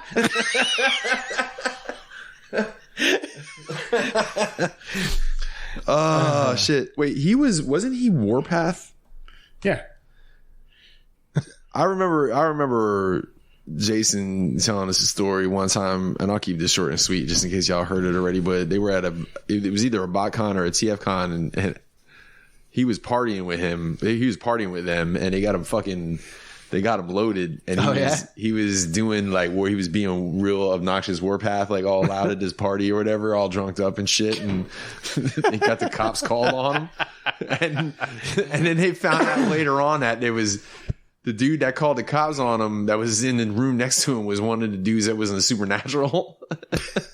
It's like we were drunk with Warpath and fucking one of the Winchesters. Really? One of the Winchesters was there? Really? That's cool. Not at the show. Oh. I think this was out in the. He was like the guy next door, and he fucking called the cops on you. Yeah. But imagine you're that dude with fucking Dean, or I don't know which one it was, or whatever, and he's like trying to sleep, and you hear this motherfuckers over there just blam, like, blam, kapow. I'm like, you know what? If you're just making this up to make me laugh, don't ever tell me that you did, because I'm going to believe that this is real. But anyways, yeah. But that was not who the movie is about, apparently. So actually, Alan Oppenheimer is related to J. Robert Oppenheimer. Oh. He is the third cousin. Wow. Of nuclear physicist J. Robert Oppenheimer. Not many Oppenheimers running around. Yeah, how about it? So, but yeah, and J. Robert Oppenheimer, obviously famous for having murder to develop the first nuclear weapons. Murder, and he was blam. He bore witness to the blam, kapow. Mushroom cloud. He bore witness to the first atomic test at the Trinity site. Yeah, where he said, "Now I am become death, the destroyer of worlds," but not in a Skeletor voice. Now I am become death, He-Man, the destroyer of worlds. I have you now, He-Man.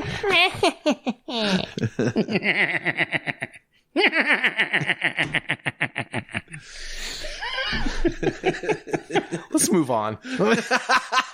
You know what one of my favorite fucking memes is the one that says these edibles ain't shit, and then it shows Skeletor just giggling. Yeah, like it just says 20 minutes later, and then he starts rolling on the floor. He's rolling around on the ground. Shit, and he just like runs out of the room.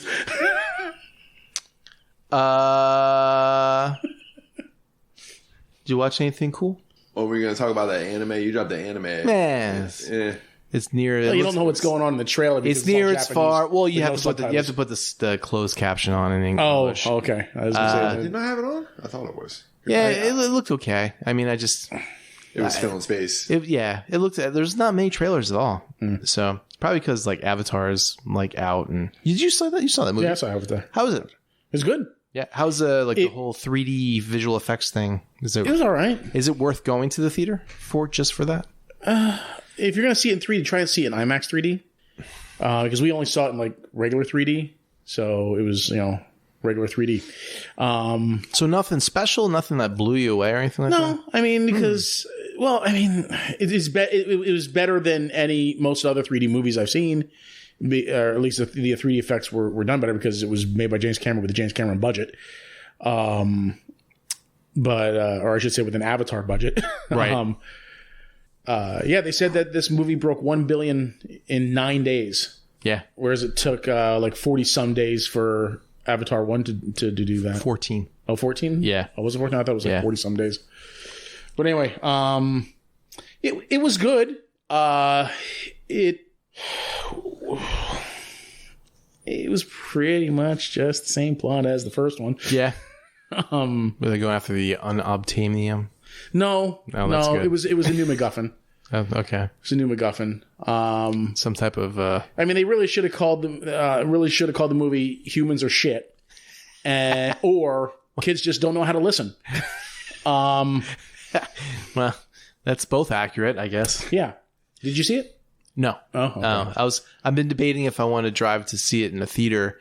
Yeah. Or just wait to download it and watch it on my VR goggles because I'm trying to figure out if it's worth it because no, it's worth it. I think because I thought you said that you were going to go see it and you didn't mention it, so I thought maybe it's not that. No, it's good. It's definitely worth it to go see it. But if you see it in 3D, I would recommend probably going to see it in IMAX 3D. That reminds me. So I went down to my credit union and they have this free financial advisor consultation and stuff like that, right? Was it Colonel Quaritch?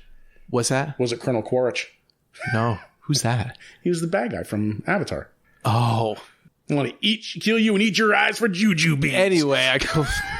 Well, I thought this was, No. I was just talking about the movie theaters and stuff like that, and it just reminded me.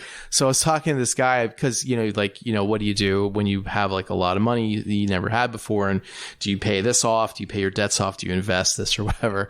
And I had like a whole plan. I was talking to him and stuff like that, and he's like, yeah, you see, you pay this off. He's like, but if you don't necessarily have to pay this off because of the interest or whatever.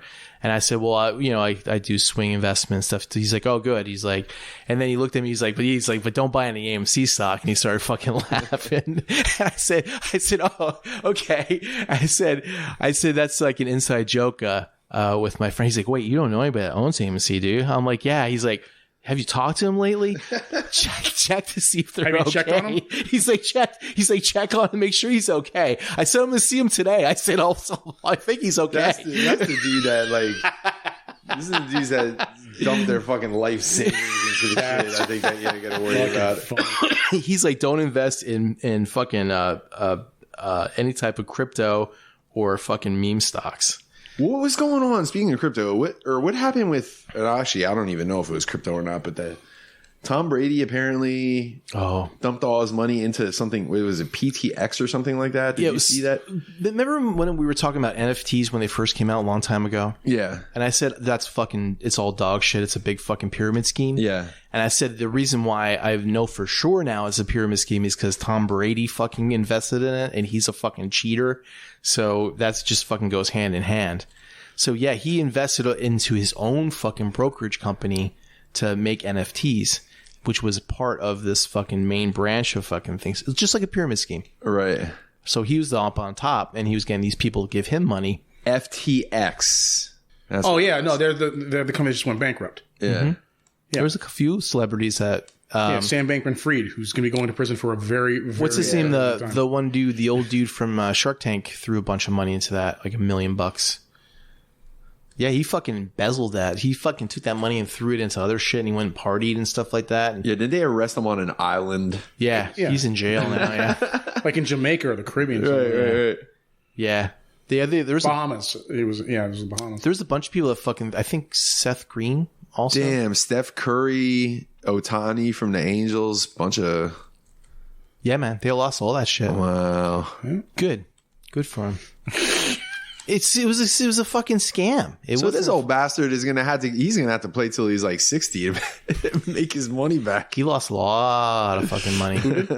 Tom Brady. Oh, yeah, well, whatever. Good for him.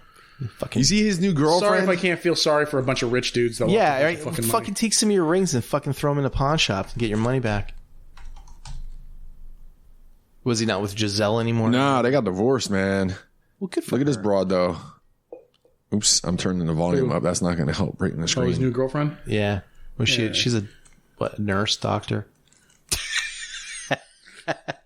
Paralegal.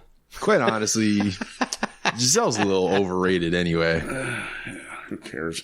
Well, it's all them supermodels because they're all like built like sticks. None of them got any curves and shit on them. You know, give me a. I'm fine with that. I just don't. I wonder how long she's going to be with him after the whole NFT fallout. I don't know. But anyway. So my financial advisor was fucking digging you, and you didn't even know who you were. It's just funny because it's like just listen. Joke. After the squeeze happens, I'm gonna build both of you guys a room like this. Oh boy, it happened all right. It's like reverse squeeze. Anyway, let's go back to the fucking. So I watched this movie. It was called Vesper. It was actually kind of cool. It was. You could see like kind of where the story was going with everything, but it was like kind of a different vibe. But one of the cool things was like they had sent these like soldiers, like these clone soldiers after this girl, and they had like this hazmat suit, but their fucking head was a skeleton head with like fucking fog around it and shit. And I was like, that's a really cool fucking design. Yeah. So, but anyway, that was kind of a good movie. I watched Glass Onion. I have not seen that yet. The Knives Out. I started watching that, but it was late and I fell asleep. But it started out really good. Yeah, it was good. Yeah, I think we're gonna watch that tomorrow night. I watched the Peripheral. That's the one. Peripheral. Peripheral. That's the one where we watched the trailer and didn't know what the fuck we were watching? Yeah. With Chloe Grace Moretz? Yes. Yeah, you're not interested in that, Mike. It's a series. Yeah, it's a series. It's a TV series. Yeah. I'm out. 12 episodes. And they're long. It's like an hour long. It's like 12 hours, man. Oh, he's definitely out. He'll never see that shit. It was good, 12 though. I liked hours. I thought it was going to be like this VR weird thing, and it turned out to be something different. It was actually pretty cool. No, that show was recommended to me by a coworker. So. Did you watch it? No, not yet. I liked it. I don't really watch a lot of actual TV shows anymore. I just watch YouTube videos or play video games. Dude that was in it, that was in the Transformers movie, that was explaining to fucking Marky Mark that his fucking daughter was of legal age because of the fucking, what it said on the card. Romeo and Juliet law? Yeah. Yeah. That dude is in the peripheral too. Is he killed off right away? No, he actually plays a really pretty good part. I'm like, how the fuck do I know this fucking guy? I'm like, who is this guy? I'm like, oh, okay. I suppose that whole thing was Michael Bay's fault anyway. It's not really the actor's fault. No. Totally. He's just playing a role. Right. It's like Hayden Christensen. You can't blame him for fucking shitty acting because of a shitty director. Yeah. Anyway, and I watched that's what I wanted to tell you too. Chainsaw Man, all 12 episodes now are done for the season. So. You watched the whole thing? Yep. How was it without giving too much away? It was good. Yeah. It ends, the season ends like all Japanese anime end. It's like confusingly what, and then it fucking, you're like, oh, well, I guess I'll figure out next season what the fuck that meant, And then, immediately there's like some product placement on Ami Ami for like the latest thing. Like they had the one character smokes, and there was like something written on the cigarette thing. So the Ami Ami literally had a pack of cigarettes, like fake cigarettes, like on sale for like $3 that you could buy right after the episode was up. Nice. There was a lot of people complaining about that. I was reading online about how it wasn't like the manga. Like they took a lot of liberties with it. But man, I was watching a 1-for-1 on something one guy did on this last episode. It was like perfect, like just like the manga. Yeah. And it's made by MAPPA, and they do the Attack on Titan, and they're like fucking basically frame for frame. So I'll have to go back and read the manga and see if it is actually different or not. But it was good. It was definitely worth watching. Yeah, that's actually a series that I'll be finishing up. So did you start? Yeah, you say first 3 episodes. Right? I started the first couple episodes. Yeah, yep. Yeah. So that's 12, and it's all done. And is him and the dog? And this ain't too much of a spoiler, but I'm just curious. Is him and the dog like they're just one being now? Like the dog is part of them, or does the dog come back out at some point? It's his heart, right? Yeah. So he's like somehow bonded with this chainsaw demon. And I never read the manga, so I don't really know what happens with that. Yeah. But there's like a clue in the last episode as to how there might be more story to that. And the bad guys are kind of looking for his heart. So I had a soft spot in my heart for the dog after only one episode. Yeah. Yeah, that's why I got the Figma character instead of the S.H.A. figure arts, because it comes with the little chainsaw dog. And did you get to the part with Power yet? Did you meet Power, the character? Not yet. She has a cat. The cat's name's Meowie. Yeah. That's another one too. Love it. I think what I like so much about that series is that like almost every character is like fucking insane somehow. Yeah. They're just ridiculously fucking crazy about something. And it's really good. Did you watch anything? Man. I can't remember if I told you on the last show we watched Wednesday. Yeah, I actually pulled that down after you said that, and I watched the first episode. Yeah. Which was good. I was actually surprised how much I liked it compared to... I thought I wouldn't like it, but I actually did. Yeah, it was decent. What the fuck I keep seeing the fucking stupid dance song thing and dance on... Like, well, we talked about how all fucking shit gets reels beat into the fucking ground, man. Like... It's like the steps in the Joker on the steps thing, like when people were just crushing that to death. Man. How about you, Levy? Did you watch anything cool?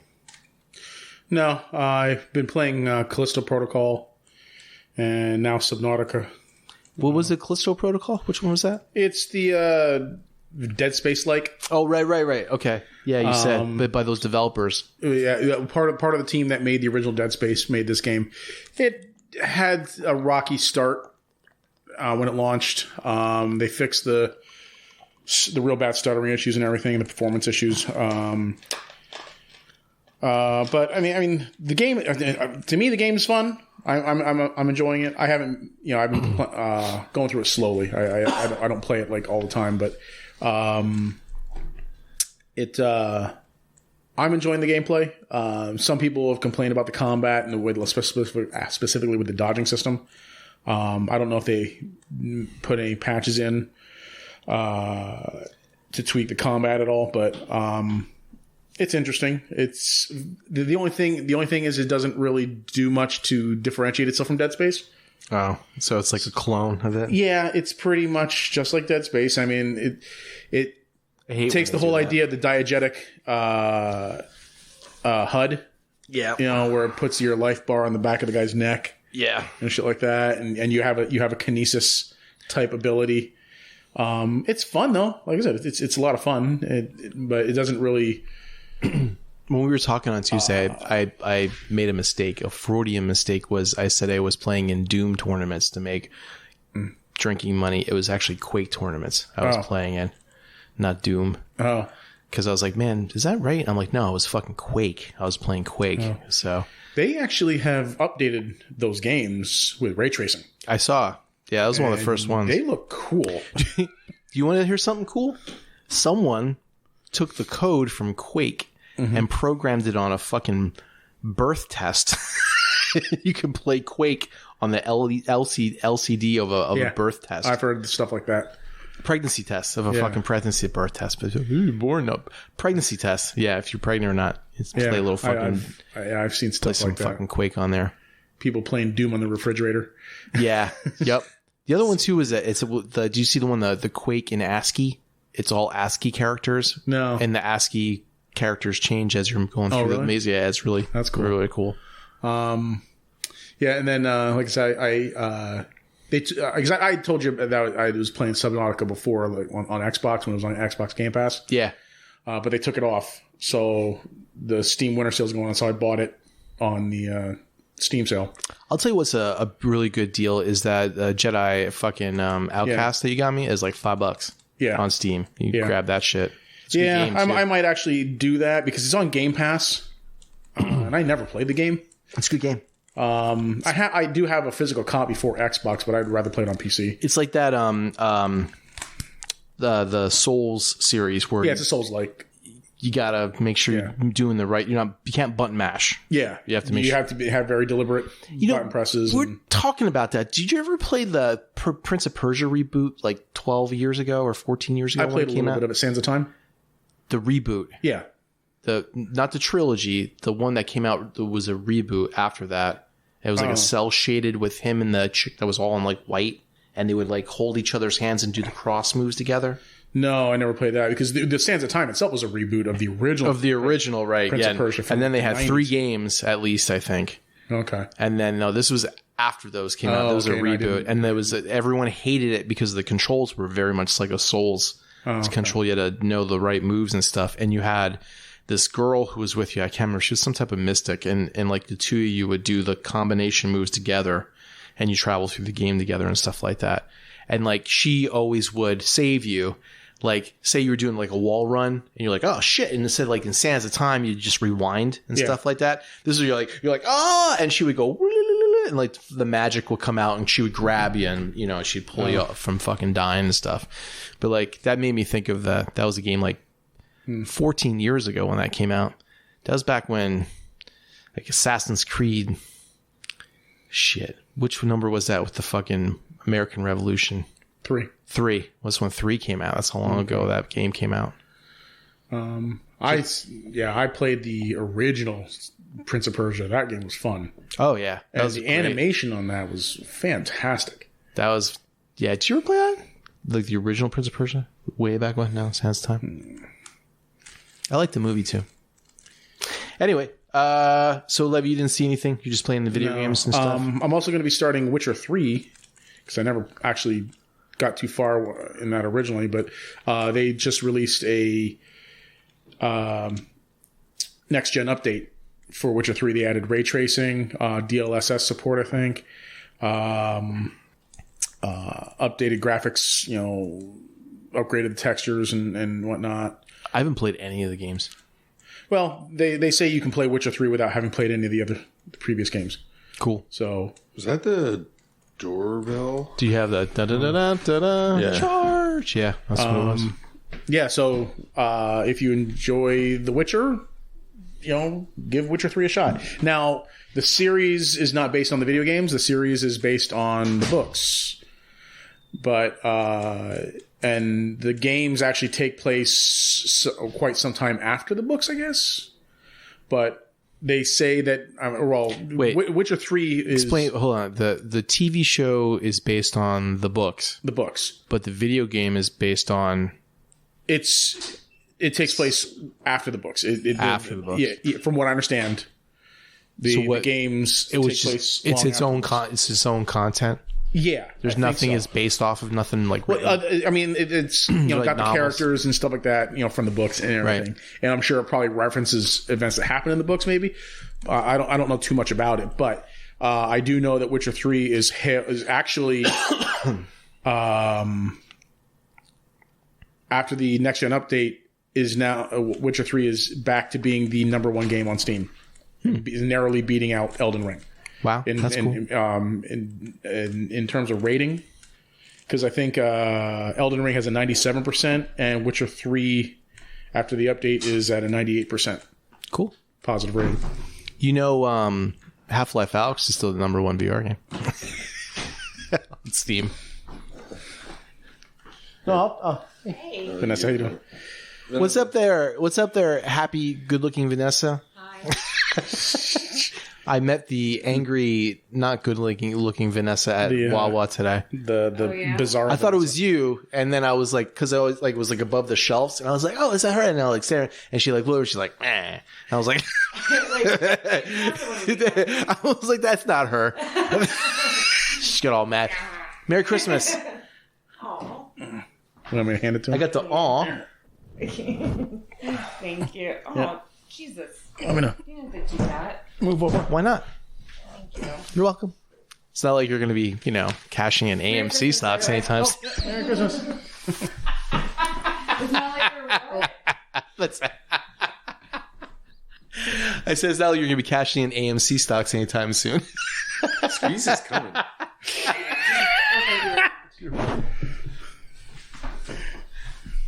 Ooh, I got to reach around. Jesus Christ.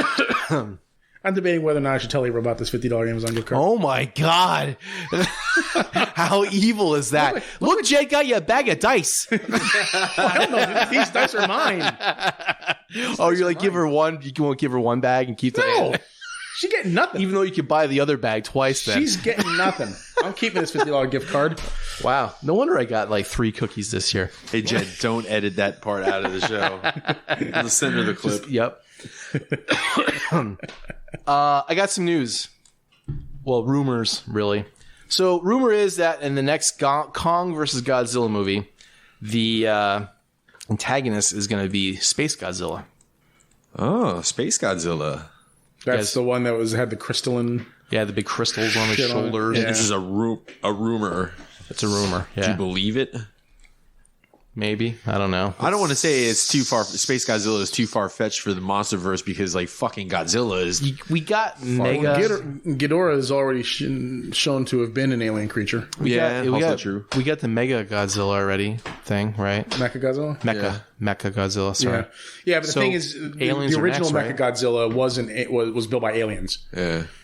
whereas this Mechagodzilla was built by humans. Here you go. Here comes the aliens. How about that? Space God. Was it Space? The aliens showed up in that. Wasn't there a Godzilla versus all monsters movie or some There's shit? a bunch of those. Kill all monsters.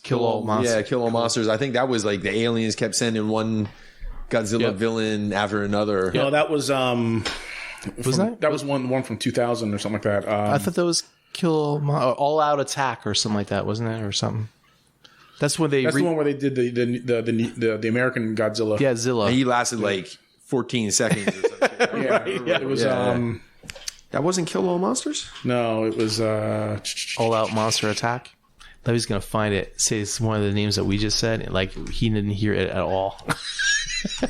I can't remember the name What's of it the in? fucking movie. Final Wars. That's it. Godzilla Final Wars. Yeah. I couldn't remember the name of it. Yeah, Godzilla Final. But they did a bunch of those. There was Godzilla Destroy All Monsters and Yes. That was actually a good one. That was where Godzilla was the bad guy. That's where he was born from the souls of all the Japanese people that had died from the atomic bomb. Yeah. And well, wasn't that the original story from the original Godzilla of 1950? no, he was born from the atomic bomb. Yeah. He was a culmination of all the souls of the people. Wait, Destroy All Monsters wasn't. Oh no, I'm thinking of Monster Island, Godzilla and Monster Island. That's the one where they introduced. This is where King his Ghidorah son. was actually a good guy. Yeah, And- no, I'm saying Godzilla Monster Island was the one where they introduced his son. Godzuki. Well, Godzuki was the name of the character in the animated thing. That's in the 80s when they got really dumb. Remember when he was like flying around on his fucking tail or some shit? Yeah, he would slide on his tail and do a drop kick. Yeah. Another time he turned, he would use his atomic breath as air propulsion flight, to fly, right. using that. Yeah, they got dumb for a while. Some of those were pretty dumb. A lot of them were dumb. There's probably been more bad Godzilla movies than good ones, but He's a dude in a river Godzilla's still suit. awesome though. But Yeah. Space Godzilla's the shit, though. That was which one was that he was in? Was he in the movie? Space Godzilla? Was he in the movie, or was it just comics that he was in? No, he was. He had a movie. Oh, that one with the big ass fucking Yeah. Yeah. Okay. What movie was he in? Was it Godzilla, versus Space Godzilla? Yeah. I was gonna say, was it one of those like 90s movie, the 90s series? 1994 Godzilla versus Space Godzilla. Yeah, that was the name of the movie. Yeah. Apparently, the rumor is saying that he comes down and Kong tries to beat him up, and he eats the fucking axe and grows stronger. And then he needs Godzilla's help or whatever. And then he goes, "Let them fight." You'd think it would be really easy to make a good Godzilla video game, but no one's been able to do it. Like every Godzilla game that's ever been made has been shit. I disagree. There is one game that I used to enjoy the shit out of playing. It was on a Commodore 64. It was called Movie Monster. And basically what it was, you just picked one type of monster versus another monster, and they were generic, right? Yeah. Because they couldn't use names. So I'd always take like the giant robot, which was a Gundam, versus a giant lizard fucking thing, which was Godzilla. And they would just basically destroy the fucking city. And I'm not talking like where it was like a Street Fighter thing where they're fighting each other. They were like tromping through the city, picking shit up, throwing it at each other. You could use the breath weapon or the rockets or whatever. Yeah. That was probably the best thing. And that was fucking in the 80s. So. The best Godzilla movie they ever made was Rampage. Basically. No, but I mean like an actual Godzilla game. Yeah. Like every Godzilla game that's ever been made. If you were going to do a Godzilla video game, would you do it from the point of view of Godzilla, or would you do it from the point of view of the people trying to stop Godzilla? No, it's Godzilla. Like all the Godzilla games have been where you play as Godzilla and just destroy cities, but they haven't been able to do it well. Both. It's usually either been like just repetitive, uninteresting gameplay, or it was just shit. They try to do it with the same type of game mechanics with Predator. They had like the team of fucking commandos versus one Predator. Yeah. And then you had a bunch of players versus one guy, and he was like, super powered up because of all the weapons and shit. But it didn't do well for some reason, probably because of gameplay. But the concept was pretty fucking cool. You have like 4 of your buddies and you trying to take out one of your other friends, and you switch out in like a round robin type of setting. I want somebody to pick up the story where Shin Godzilla left off. Like, I want a Shin Godzilla 2 in the worst way. That's the Matthew Broderick one then. You think like making a game where like just monsters fight each other in a large city map would be awesome. Let them fight. And it just they haven't been able to get it right. Let them fight. That sounds to me like a game where I would get a lot of enjoyment in the first 10 minutes of playing it, and then it would get old quick. Well, that's exactly what happens. Yeah. Because the underdog is Actually, I think 10 minutes is being a bit generous. the underdog vibe is taken out of it. Like when you're like Dynasty when Warriors. you're playing like a regular video game, it's like it's interesting because you're not the biggest, strongest character in the game. You're fighting bosses on your way up, so whatever. Like, what the fuck do you even fight against when you Godzilla? Unless it's other monsters. But Well, yeah, no, that's the whole thing. But So you just fight going against around other monsters. smashing the fucking city up. Yeah, no, you fight against other monsters. Oh, okay. But they just haven't been able to get it right. So you'd think it'd be an easy formula. Other rumor is Liv Tyler is going to be returning as Betty Ross in a new undisclosed Marvel film flick. Probably maybe Armor Wars, since General Ross is going to be more involved in it because that's Harrison Ford now. So Wait, Or what? Thunderbolts. Thunderbolt Ross is going to be Harrison Ford is going to be Thunderbolt Ross now. yep, That's weird. since he Since he died. William Hurt passed away. William died. Yeah, that's official. Actually, that was confirmed. He's going to be in Thunderbolt. I think his debut is going to be in Thunderbolts. And what's the dude that plays the leader? What's his name? Samuel Stern. No, the the guy actor. that plays him. I don't know. I didn't like him. He's coming back as a leader. Great. I did not like him. So Liv Tyler coming back as Betty Ross kind of same makes sense too. Yeah. And another rumor is Robert Downey Jr. is going to be returning as Iron Man in Secret Wars, and some other Marvel projects as well, possibly as a Zombie. hologram or AI or previous recording of some sort or something like that, or maybe a Marvel zombie. Who knows? Yeah, I'd like to see him as How do you feel about that? About him coming back, a Skrull.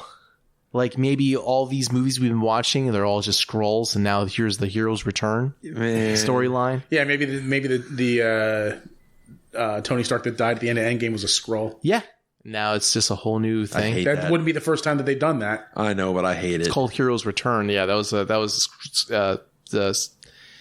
Skrull Secret Invasion that they did. You don't like that? This all goes back to the conversation we had earlier about the death of Superman.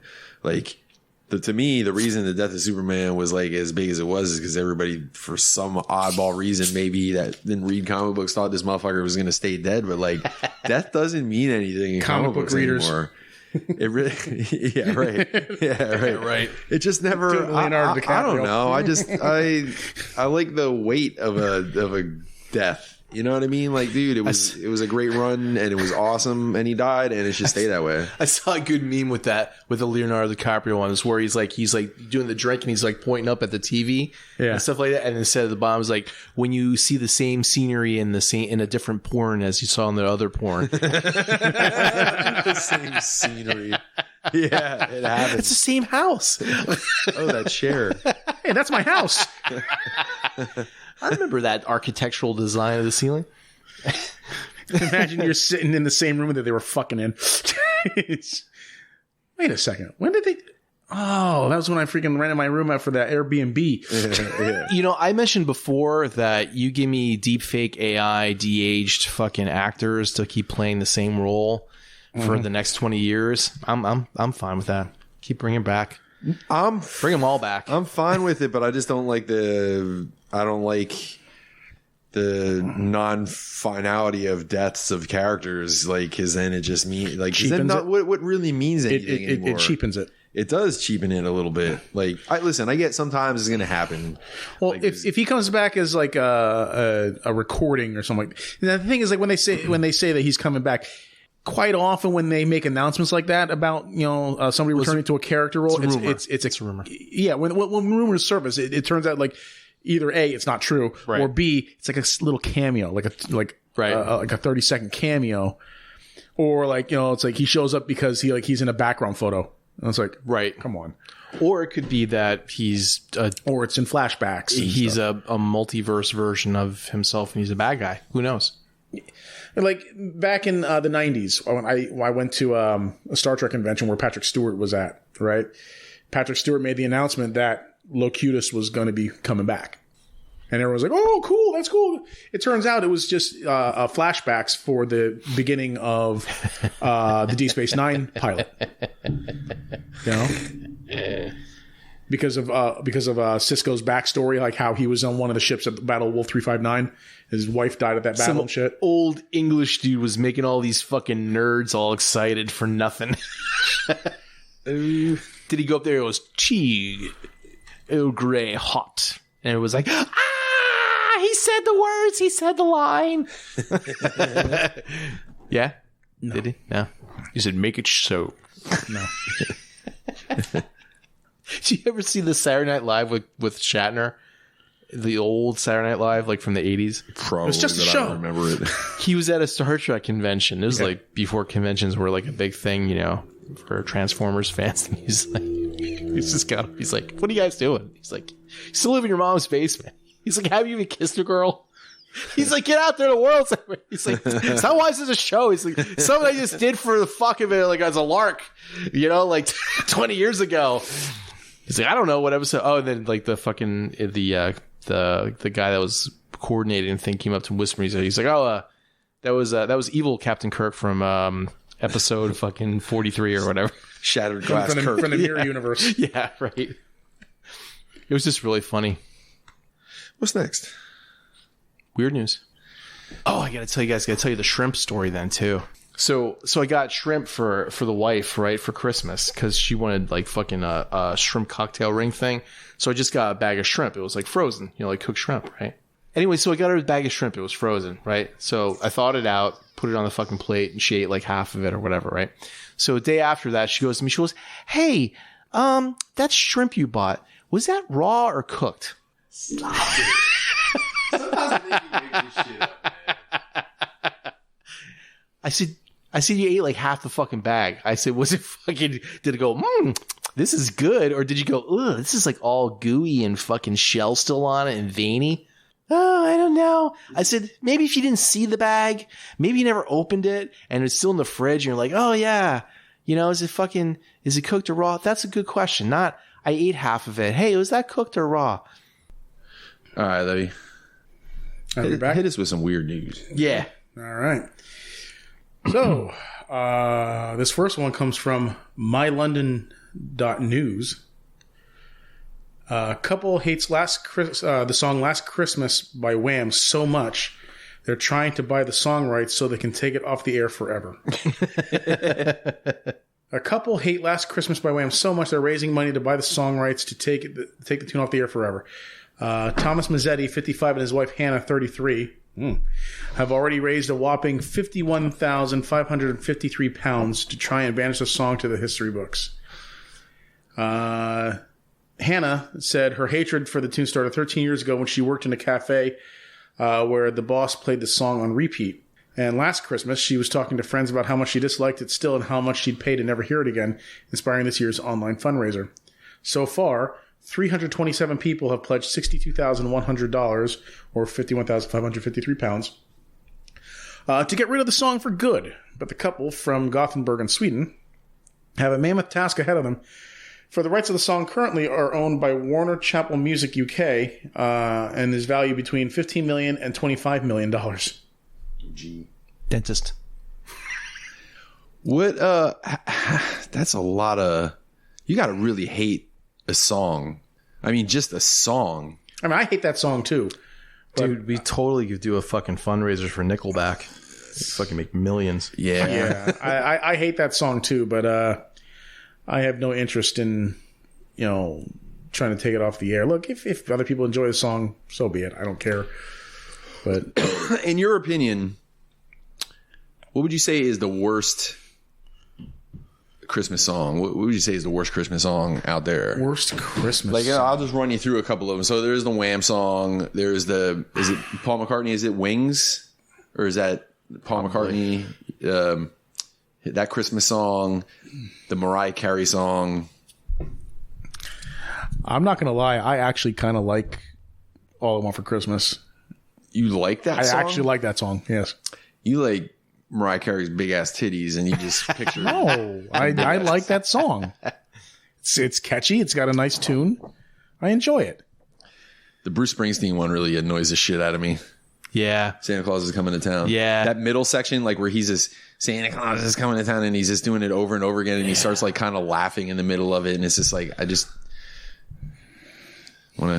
I'm just not a Bruce Springsteen fan. Punch a small child.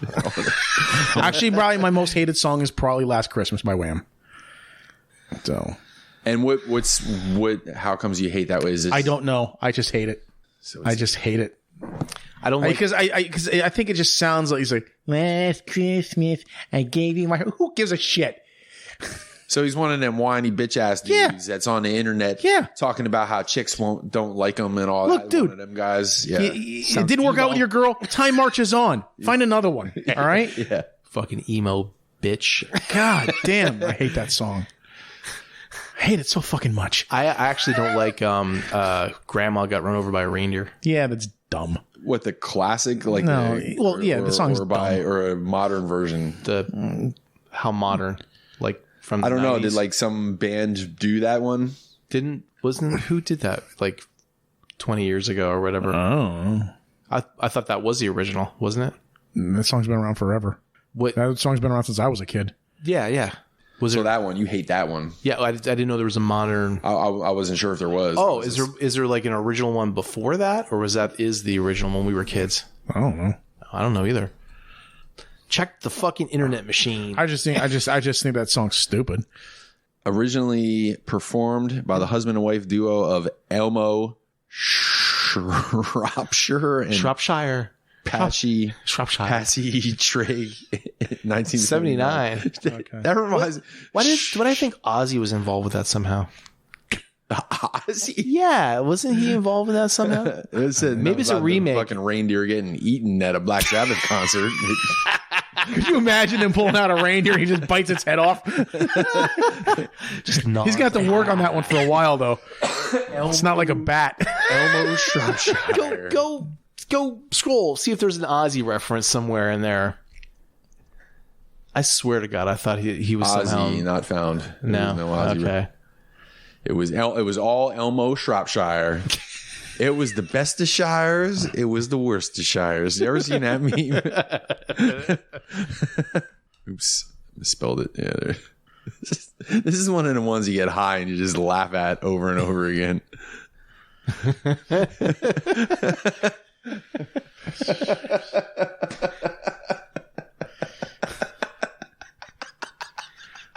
How high are you right now? I'm a little high, but That's funny. I'm like, I remember seeing that for the first time and not being high and thinking, I'm going to come back and look at this when I am. Let me see if I can find that one that I saw today, or is it yesterday? It was in. It was the. Shit. He's still over there laughing about that shit. It was the best of Shires.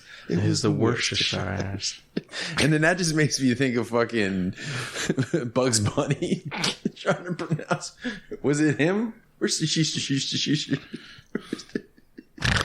Probably. Oh, this is it here.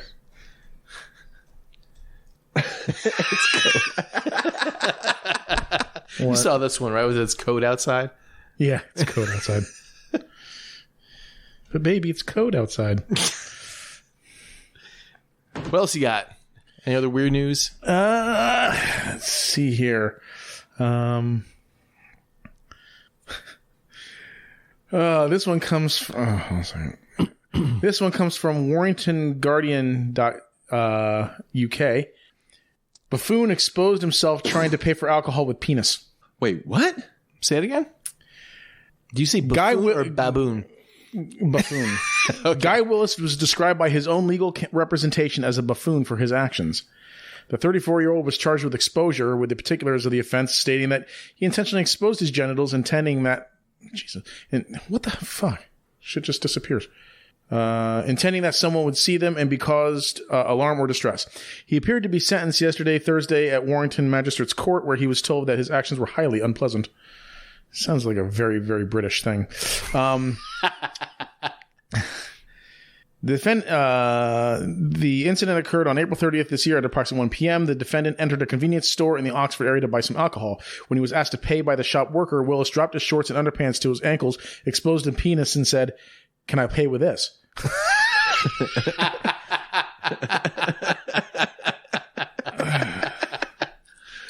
That's when you gotta be quick. Well, you're a little short.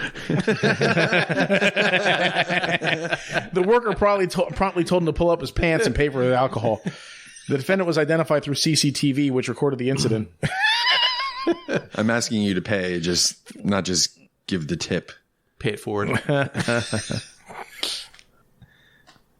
So he pleaded not guilty to the offense after being charged and was convicted after a trial.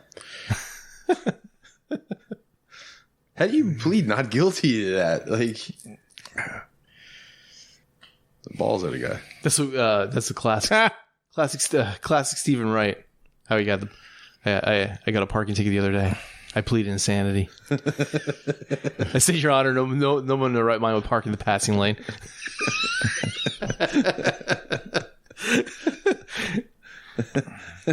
His classic, my favorite bit of his is when he's talking about the fucking, like, what is he talking about? The ants that posed as rice. And they robbed I've heard that one. Restaurant. That's funny. And then he's talking about one of them like, I know the guy, he'd never do such a thing. His delivery is great. Oh, all right. So for my final story, this comes from apnews.com. And this is, in my humble opinion, this story looks like it's just one step closer to lifelike sex androids. I knew that's where it was going because I saw him perk up a little bit before he... South Korea lifts ban on imported sex dolls. Ooh, the future now. Yeah. South Korea has formally lifted a ban on the import of full-body sex dolls, ending years of debate over how much the government can interfere in private life. Although there are no laws or regulations banning the import of sex dolls, hundreds and perhaps thousands have been seized by the customs, which cited a clause in the law that bans the import of goods that harm the country's beautiful traditions and public morality. North Korea. Traditions. South Korea. Oh, okay. Beautiful. The more progressive of the two. Right. Importers complained and took their case to courts, most of which agreed with them and ordered customs to release the sex dolls, saying that they are used in people's private spaces and don't undermine human dignity. Sure. On Monday, the Korea Customs Service said in a statement that it began enforcing a revised guideline to import life-size adult sex dolls. It said it reviewed recent court rulings and opinions from relevant government agencies, including the Ministry of Gender Equality and Family. So if you live in South Korea, get your sex dolls, man. Yeah. Did you ever hear Bill Burr's bit about that? How you had to, back in the day, you had to go down to the porn shop and buy a fucking blow-up doll. He's like, you didn't have fucking Amazon to just deliver to your door. You in the street. Yeah, you had to man up. You sit there in your car. You had to own that shit. Nobody's going to see it. You're not hurting anybody. You're not doing anything wrong. Just fucking go and get it. And then you had to go back and you blow it up. You're like, and you get a little bit more excited. You're like, If I had to go buy one in public, I would definitely go out of town. He said that you had to go to some town that nobody knew you. Totally. Bill Burr's fucking funny. If I was somewhere out of town, I would be loud and proud about it. You ain't never gonna see me again. He's like, yeah, can I have these videos? What about that thing right back up there against the wall? You don't want to say it. That thing back there. So that's it for my weird news. On to toy news, but before toy news, real quick, I think this is the clip.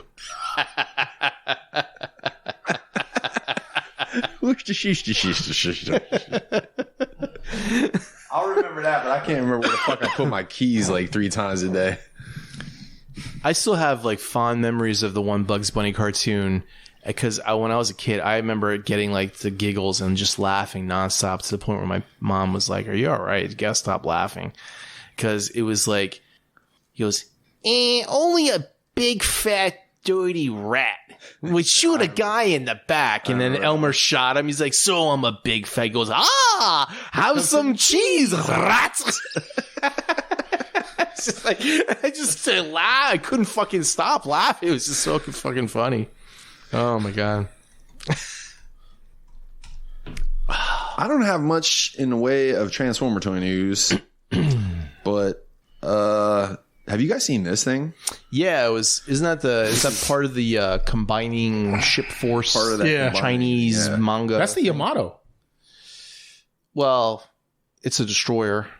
Well, it's the Yamato. It's the Yamato class, at least, or whatever class the Yamato is. That's very clearly the battleship Yamato. I would say no. God damn it. But it Not space battleship. I'm talking about the actual World War II battleship Yamato. Oh, well, maybe. I thought the command tower was a lot different than that. The other thing, Here, bring that back up again.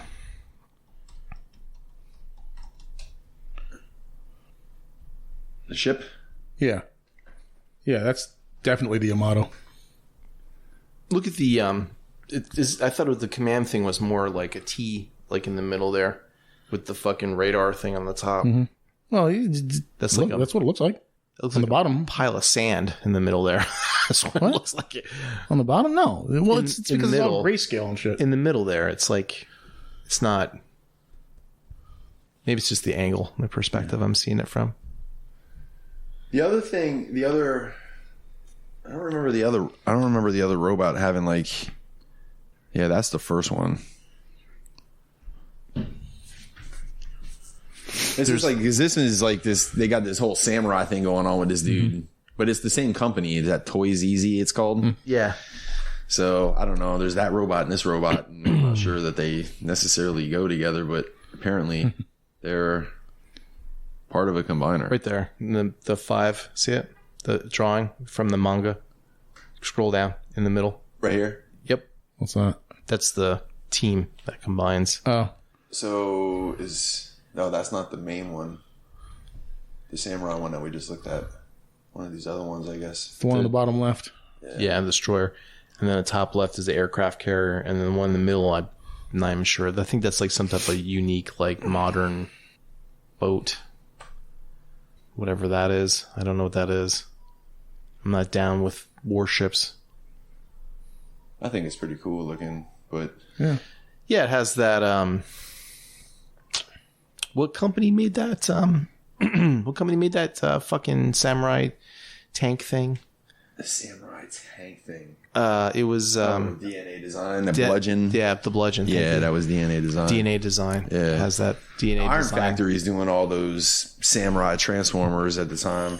Yeah, they made like a Grimlock, right? Yeah, that kind of looked somewhat like this dude a little bit, but The headdress. I wonder how much success they're gonna have, because there's like there's definitely a lot of people, like the more and more that, especially like from running that the reflector files for so long, because you see people's opinions and shit, and at least the people that are being vocal, there's a lot of people that are, oh boy, there's a lot of people that are into shit that's not Transformers, like just getting out of the franchise, but they're still into transforming robots, but they just want something kind of Something new and original. new, yeah, you know, Instead of the 500th Optimus Prime. right. So like in that respect, I'm sure this will have some success, but at the same time, it's risky to just do some shit that's Well, this has nothing to do with Transformers. Right. That's why it's not really risky. It's all based on that manga, and they're developing it from that specific manga, which is, in my opinion, it's not original. It's like a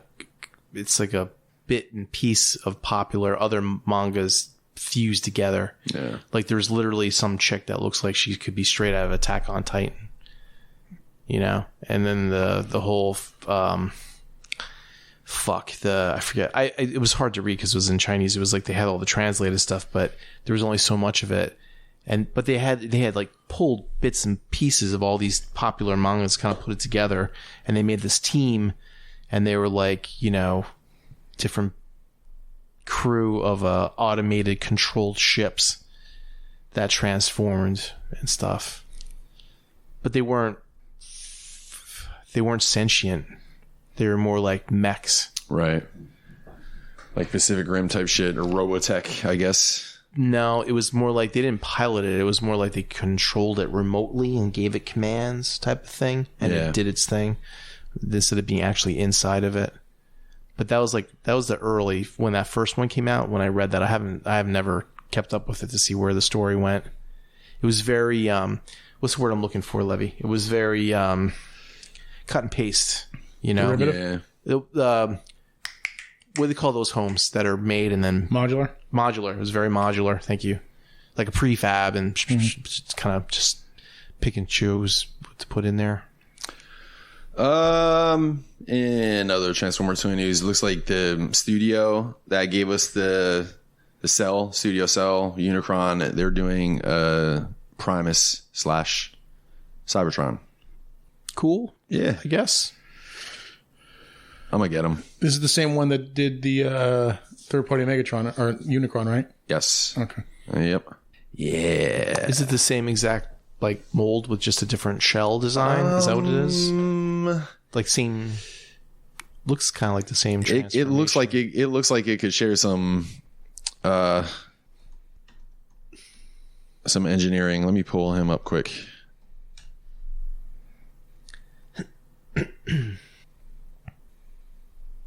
There we go. Yeah, maybe not, huh? Maybe the only thing is the arms there, the shell on the arms. Yeah. Yeah, it's kind of different. Yeah, I guess so.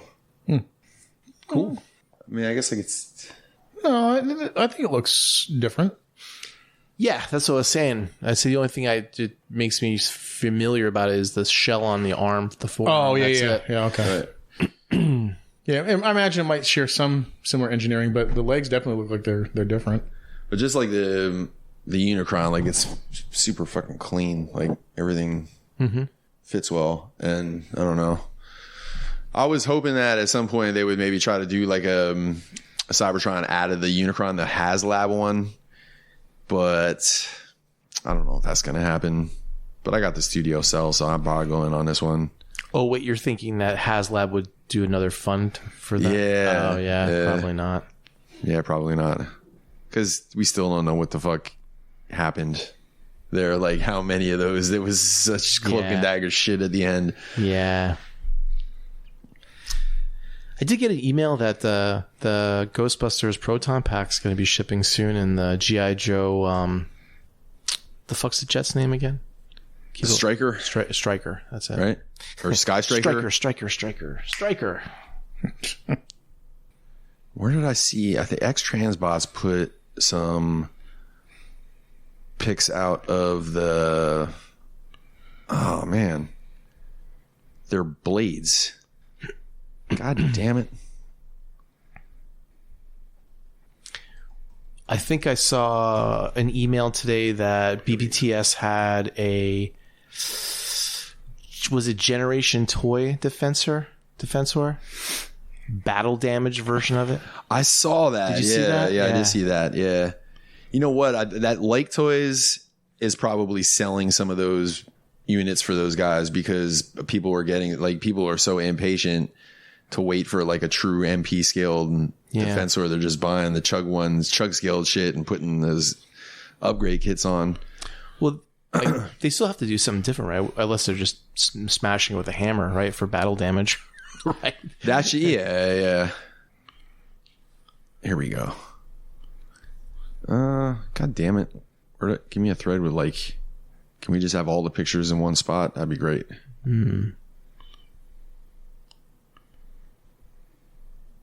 No, they're not going to give me all the pictures in one place. I don't know where the fuck I saw it, man. How about just under images? Yeah, I was going to say.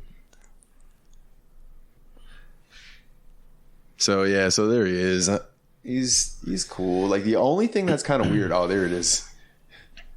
They showed a picture from the side, and it's kind of weird looking because the blades get plugged right into his butthole. You know what I mean? Like old rotor ass. oh, rotor ass. Yeah. I don't know why. Is that I can't see from here. Is that a render or is that real? That's a render. Yeah. They haven't done any like prototypes yet. What is this guy called? Gian. I'm gonna look him up on. Yeah. Look at. I don't know how much I like that. Like, I wish there would be some way for it to like. The blades coming out of the back is one thing, but the blades coming out of the butthole is a little. I mean, couldn't they just have had it that were like the blades fold in half a little bit and you move it up the back? So that way they're not sticking up so high, but it doesn't look like it's coming out of his asshole. Yeah, it's totally. Because from the front it looks all right. From the front, it looks fine. From the front, like it looks good. Old rotor butt plug. Old rotor butt. Yeah, it's weird. Like I don't know. I kind of remember like displaying him more with the rotors just like straight, rather than that. Reminds me of that chick at the strip club, the glowing, flashing butt plug. Yeah. Oh, we liked her. The skinny one, that tall skinny one. Yeah. She should have had one with helicopter blades. Vanessa was digging her. She told her she went up front. That girl came out and she went right up front with her money. It's weird because I think that I have her type nailed down, but I don't.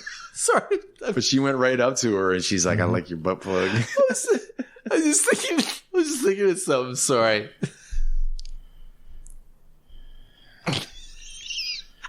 You gonna share it with the rest of the class, Jed?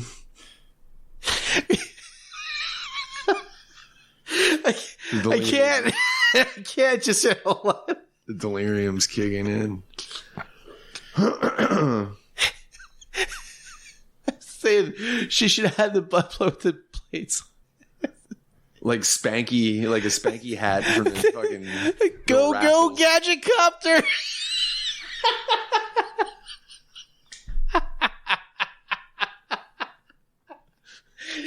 Look at Levy. Levy's like, it comes out of her ass. him laughing at it's way funnier than the thing itself. Totally.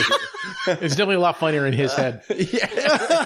No, I've been there. Shit. Oh yeah, no, I'm there all the time. We would always get it like on the way home from show. It was like after you pack the van up and you're driving home and it's like 3 o'clock in the morning and that fucking, I've been up for fucking 16 hours. Delirium kind of kicks in. Yeah. I'm glad that I have a Red Bull in the car to hit before the way go home. He's gonna be laughing the whole way home thinking of that. Yeah.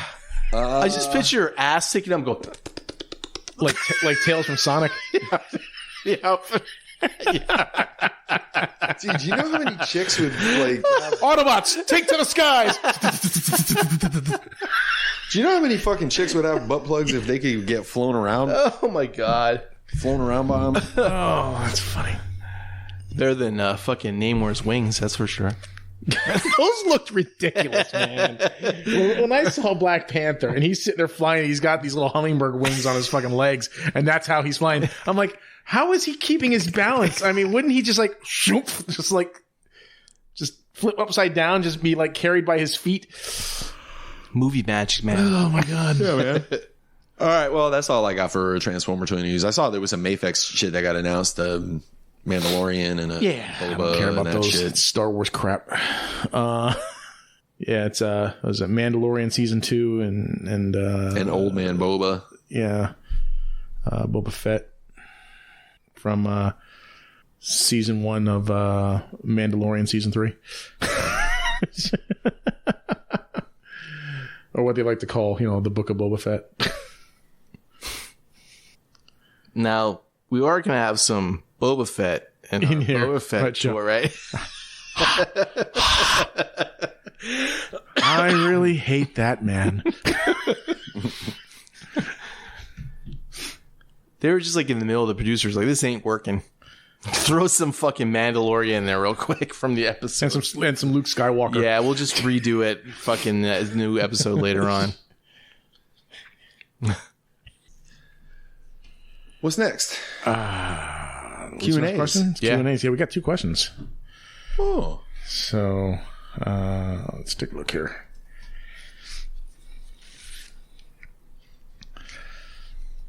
All right. So, our first question comes from John Hangen. He hasn't corresponded with us in some time, but hey, John, how you doing? Apparently he's been listening. So, because he says, hey, guys, thanks for a great year of Blackout and Shout. Here's to many more, and Levy finally admitting that he shit his pants as an adult. What are your top 10 movies of 2022? Here's my list.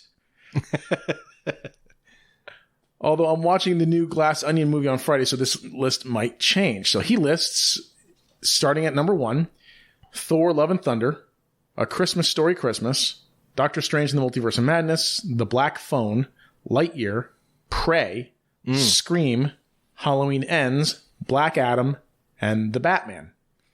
Would have been higher, but it's too long and drags at times. I believe he's referring to The Batman. Yeah. So I thought I only saw like 2 or 3 movies this year, but I actually saw a bunch of them off of his list. So unfortunately, I think a list of 10 is a bit much for us, like on the spot. So I think we can maybe like do top 3. Yeah. So maybe we'll revisit this later, but for the full list. But top 3, Mike, why don't you start with it? my number 3. Wait. Do we want to go? Do we want to just each name our third one and then let's do the the second second one? one. Okay. Oh my god, you guys got to give me time to remember the fucking movies that were this past It's year. not tough for me. Most of the movies I saw are actually on I his forgot about list. that one. Ooh, by the way, about that one. the Black Phone, I do want to see that one. That was the one with Ethan Hawke in it, right? Yeah. It was like a Yeah. fucking What list are you looking at? There's a Wikipedia. It's called List of American Films of 2022. Okay, list of American films. All right, you want me to start out? Yeah. So on my third, we're gonna go 3, 2, 1, right? Sounds good. In my third spot, I got the Batman. I enjoyed the Batman. The Batman was, I know I'm a Marvel guy, but I love Batman, and I didn't. It was better than I expected it to be, because I think there was a little bit of that fucking stink of Twilight over everything that what's his face does. So I just assumed it was going to be Twilight Batman. But I went and I saw it, and it was like, hey man, it was a pretty good movie. Batman was a good movie. Everyone forgets about the like 7 independent films that he did in between there and now. What the fuck was he in? Was he in The Lighthouse? I think it was that what it was called? The Lighthouse? Him and fucking Defoe. What a great movie. Have you watched that? that? Yeah, I did watch it. Fucking Yeah, real it was a good good. movie. And the black and white really brought that Totally. the whole feeling of eerie out. It definitely took you to another place, you know? But yeah, the Batman. I put the Batman in my number 3 spots. I'll go next. And can I quick say that I have to preface my list by saying that I didn't see a ton of movies. So just because it's not on my list don't mean it's probably not good. It's just that I didn't personally see it. I would say my number 3 movie was Top Gun Maverick. Even though they did a Star Wars. It was a good movie. I liked it. It was a good, fun action movie. Mm-hmm. How about you, Levy? What's your number 3? My number 3 is Avatar. So, M. Night Shyamalan's live action version. Yeah. M. Night Shyamalan's Avatar: Last Airbender. No. Avatar: The Way of Water. Yeah. No, it was a really good movie. I really did enjoy it. It was just great to see this world again, because I mean it's just such a beautiful film. Wait a second. Is that why you're playing Subnautica so much now? Yes. Absolutely. When I was watching this movie, I was like, I really want to play Subnautica again. Yeah. All right. So how about you, Mr. Kincaid, number 2? Well, actually, I just want to continue more with Avatar.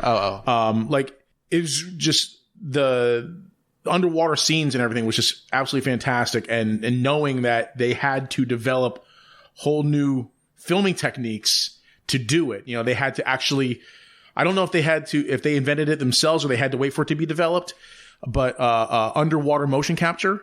Yeah, James Cameron did that. Yeah, they had to develop a whole new way of filming to make this movie, which is why it took so long. Yeah. But yeah, it was absolutely stunning. It was beautiful to look at. He's been working on all that underwater filming shit since fucking he was doing that Titanic documentary and shit like that way back when. And so, you know what? This also has... Well, actually, I wouldn't say it's re-sparked my interest in the Titanic, but I've been doing a lot of watching of old Titanic documentaries and YouTube videos and shit too. But now, like I said, the story it seemed like it was kind of just like more a rehash of the first film, but it was still just a really fun movie to watch. I really, really enjoyed watching this movie in the theater, and in 3D. It was really, really good. So that's cool. But yeah, all right, Mike. Your number 2? Doctor Strange and the Multiverse of Madness is my second favorite Okay. that I've seen this year. My second favorite would be Nope.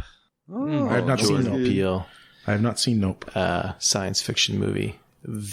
Extremely good movie. And so good that, you know, people have to try to pick it apart to find like the bad parts of it, you know. And there's just stuff that he stuck in there because he wanted to see it in his movie versus like it being part of the thing. Like there's a moment at near the end when like there is a character, and I'm not gonna say who, does like this slide through the stones with a motorcycle. And it's a whole Akira fucking tribute. Oh, just sliding, you know, it's the exact same fucking slide. You know what though? When you actually look for it, those are everywhere. Oh yeah, I saw that video. There was like the one with the horse was the best. Yeah. That was my favorite. But yeah, he put that in his movie because he wanted to see it in the film. So, but there people were picking those apart. But I like that movie. It made me go back and think. When you watch a movie and you want to know more about like the history of a thing or a character or whatever, that's usually a good movie because it's kind of a good movie for me. Yeah. How about you for number 2? For me, number 2 is Prey. I love that they made a good Predator film again. Yeah. It was absolutely fantastic. Yep. I loved it. I loved the main character. You know, even though the whole concept of her with a tomahawk with a cord attached to it is kind of iffy. Scorpion tomahawk. Yeah. But I mean, get over here. You know, the whole film was just great. I loved it. I loved every second of it. I love Predator stories that take place in times other than modern times. You know, that take place in the past or take place in deep space. You know, or in other settings other than Earth and stuff like that. But this, like, it was a novel concept for the Predator films. You know, to go back way back and see how more primitive humans without advanced modern weaponry would handle themselves against an advanced hunter like this. Even though this particular hunter, their technology was not as advanced as the modern predators, but that was also interesting to see how, you know, what their weapons of the past were like, and see where you can see how they evolved into what they become, you know? Yeah.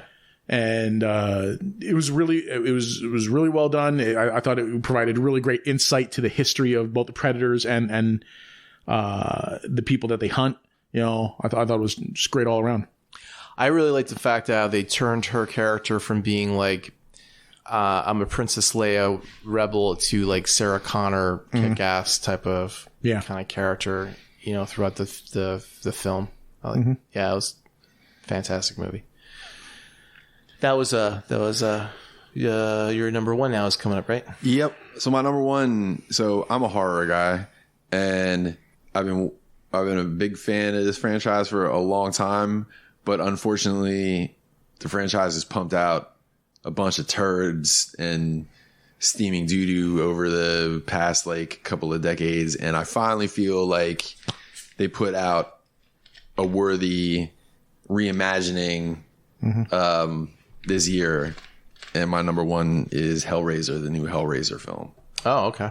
Like, you know, wasn't a perfect movie by any stretch of the imagination, but like I feel like they finally did a good Hellraiser, because I don't know how many Hellraisers you guys have seen, but like once it gets past maybe the second or third one, or even the fourth one, if you're pushing your luck, like 5 through 9 or whatever the hell they were just all, you know, kind of doo-doo. But this new one that came out, man, you know, the female Pinhead, and just the kind of reimagining of the whole concept of the puzzle box and how it worked and all that shit. I just thought it was really dope, and I'm kind of looking forward to hopefully a trilogy at least, or something more. That's cool. Yeah. Awesome. My number 1's Prey. So I agree with Levy on everything he said about it. I knew that when I first started watching that movie, the first 5 minutes, I was like, this is going to be a good movie, and I'm going to enjoy the fuck out of it. And I was like, I was 100% right. And they didn't overdo anything, and they made it really good. Yeah. For me, my number 1, Top Gun Maverick. I had so much fun sitting in the theater watching this movie. Like that scene where Miles Teller's character, Goose's son, saves Maverick. Rooster, yeah. Rooster. When after Maverick had crashed and he's running from the enemy, and they're coming at him with that helicopter, which I'm pretty sure was a Hind D because of I recognized it from Metal Gear Solid, some third world country. Yeah, but no, I don't know if you remember the game in the game Metal Gear Solid, the helicopter they showed in the beginning that Liquid Snake piloted was a Hind D. It looked exactly like that. So, but anyway, when Rooster came and fucking shot down the helicopter, and I was like literally cheering in the theater. I was like, yeah! I was like, yeah. So get it. Any movie that makes me react like that, I think is a great movie. So, or at least one that I'm immensely enjoying. Even though they did Star Wars. I knew right away. I'm like, this is the fucking trench run. But I didn't care because Did you watch that whole pitch meeting? No. Did I send you? Oh wait, yeah, I did. Did you watch it? Yeah. My favorite part is when he was going. He's like, so he just threw the instructions in the garbage can right there. Do they put the waste can there just for that, or do they always have a waste can next to a podium? Yeah, just in case. What country is it though? It's a third world country. Well, which one? Doesn't matter. Well, which one is it? We can't say it. There's Twitter now. Yeah. And I love when they stole the F-14. And it was like, it's not a Top Gun movie unless you're flying a 14 in there somewhere. Conveniently placed. Yeah. That was just worked. Actually, it was Iran, wasn't it? Because they said the Iranians had an F-14. I don't think they mentioned it at all. Yeah, I don't know. Yeah. I thought they did, but yeah, no, I don't think so. No. Because you can't have somebody be the bad guy. Not like back in the day when the Russians were the bad guys, Yeah. Say hello to the bad guy. Here's a little bit of trivia from the first movie. The enemy planes that they faced in the beginning were MiG-28s. Remember they had that whole discussion about how they... where they told what's her name about how they were inverted and shit like that. They called them MiG-28s. There's no such thing as MiG-28. Doesn't exist. It was MiG-29, right? Well, no, MiG-29s exist, but the plane that they used was not an F-4 Phantom. The F-4s were the ones that they used in training. I can't remember which plane that they used for the MiG-28s, but it was actually an American plane. Oh, okay. Obviously, because they're not going to be able to get their hands on like any kind of Russian planes or anything. But now you can just CGI whatever the fuck you want. Mm-hmm. Yeah. What kind of plane? What kind of jet is Blitzwing? Blitzwing, I believe, is a MiG-25. Oh. He looks like a MiG-25 to me. I was just curious. Just not with all the extra stuff under the I wings. knew he was a MiG something, but I couldn't remember what. But like the air intakes on the like if with Blitzwing, because he's got all the extra junk underneath his wings. Yeah. That shouldn't be there. But if you look at the air intakes and the orientation of the cockpit and everything and how big those air intakes are, that looks like Blitzwing to me. What's next? One more question. Let's see here. Our next question. Thanks for the question, John. Thank you. Next question comes from Josh Lawrence. He says, what is your craziest convention experience? And Mike doesn't get to say the time that he got tricked into thinking he had a long-lost kid. Twice. In one day. Twice in one day. After Sean's kid came up. So there was this dude that had this shop, that Shockwave's Lab, it was called for a while. And then it was Toys Are Awesome or whatever. Yeah. So that dude, and I didn't know he was at the show, but he was at the show or whatever. And his daughter was with him, and he sent her looking for from like my booth or whatever. And right after the Sean's kid incident, then she came walking up and she goes, "Are you Mike Kincaid?" And I'm like, "What the fuck is going on, man?" But no, that wasn't. She got the brunt of your ire for no reason. No clue. Who put you up to this? Yeah. Who's in charge of this? What conspiracy is this? Who is your daddy and what does he do? I just want to check Where were the other drugs going? Yeah, right. Yeah. Swear to me. I swear to Truck Norris. Who's going first? Craziest convention experience. Just trying to think here. Is not what you think. I know. I remember one now. Craziest convention experience. Oh. There was that time that I gypped Dan Gilvizan out of $20. How'd you do that? Well, at least I think it was 20 because I think that's what he was asking for autographs. It was at TFCon. I think it was in 2015. And He put his hand out, Levy slapped him high five. no, I never heard it. but like story. it was either 2015 or 2016. I can't remember. Was it Charlotte? I'm pretty sure it was Chicago, so it would have had to have been 16. 16. Yep. 2016. But yeah, so him and Michael Bell, they were there signing autographs all week, Saturday and Sunday, right? And Sunday, late in the day, before we were about to go, I went over to get their autographs. And actually, I don't think I paid freaking Michael Bell either. Come to think of it. Because I didn't actually realize, it didn't even occur to me that they might be asking money for these autographs. They have a podcast where they talk about this guy that gypped him at the convention the one time. Because I don't think either one of them asked me for money. Describe him. Well, he was sort of black. Said shit a lot. No, I don't remember either of them asking me for money because otherwise I would have paid them. But I just got to talking to both of them. We just, because there's no one there. There's no one hanging around or whatever. No one waiting. So we just got to talking and stuff like that. So Michael Bell signed his thing for him, or signed my video game case, right?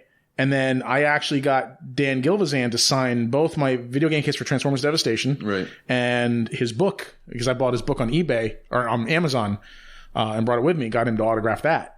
His book is called Bumblebee and Me. It's about basically his how he got the job as Bumblebee and his time working as the character and stuff. But the cocaine. So we just got to talking, and I just, well, thanks a lot, and I just walked away, and he didn't say nothing. But so it wasn't until maybe 15 minutes later when I happened to look back over there and I saw a sign saying $20 or whatever it was for his autographs. But I don't recall them ever asking me. I don't remember anybody collecting money for it. Because I probably imagine that you didn't give them the money directly. You probably would have given it to their assistant or whatever, and then you go and, but I never paid anything. So you got them both. Yeah. You got them both for $20. I got them both for I got them. I got both of them for free. It never occurred to me that they might be charging for these autographs. Meanwhile, Dan's sitting there at the house, bum by himself, opening a can of soup, wishing he had that $20 to pay his fucking dinner. His electric bill. I'm pretty sure Dan Gilvizan's doing all right. Michael Bell probably not so much. But Man, if that guy would have just gave me that 20, I would have been able to have some real food today.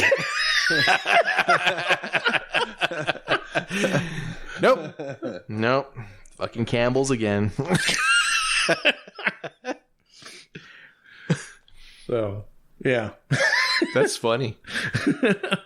What year was that? 2016. I think. Yeah, it was at the first Chicago. Was that the year we were working with CCP? I think so, yeah. Is that the same year, the one that you guys drove in the rain? That one? Yeah. That monsoon on the way I out was to scared for my freaking goddamn life. Well, you guys had a lot of experiences on that TFCon there. Yeah. You guys hung out with John Bailey, became fast friends. Oh yeah, that's right. You fucking Good Lord. You fucking skipped the fucking 2 actors, fucking paying them. What else happened? Got caught in a rainstorm, so you're gonna fucking murder some chick in a car, right? Oh, that was also the year we met Nate. Oh yeah. I masturbated in a sock and then I wore it Wow, to yeah. breakfast. That's on my great. foot. 2016. Is that the year Josh That was interviewed you? 2015. Yeah, that was the year we met Josh 2016 too. was the year that we met Josh. I was gonna say, there you go. That's a memorable TFCon. Yeah. So, anyone else? years ago when I used to work for Pentel Data, we used to do these conventions, and there was one up in Bloomsburg Fair that we had a stand. We were basically advertising cable internet back then. That's how long ago this was. It was in the 90s and stuff. And I had my coworker Angie was with me, and we had set up the whole stuff and had the computer all ready to go and at the stand and stuff like that. And this professor's students were supposed to like start out in the morning as like, to help, whatever, spread the word. So I came rolling in about an hour after the fair opened, and she like meets me at the opening of the fucking hall, and she's like crying. She's upset. I said, what the fuck's going on? Apparently here, this professor, English professor or whatever, fucking had come and fucking was chewing her out, saying that fucking, how could you do this? This isn't professional. What kind of fucking company you guys running here? Just fucking fucking ripping into her. Why was he ripping out? Because the internet wasn't working. Oh. So because the cable modem that they were supposed to be talking up or whatever wasn't working. So I come rolling over and I'm like, what's going on? And it's this fucking dude.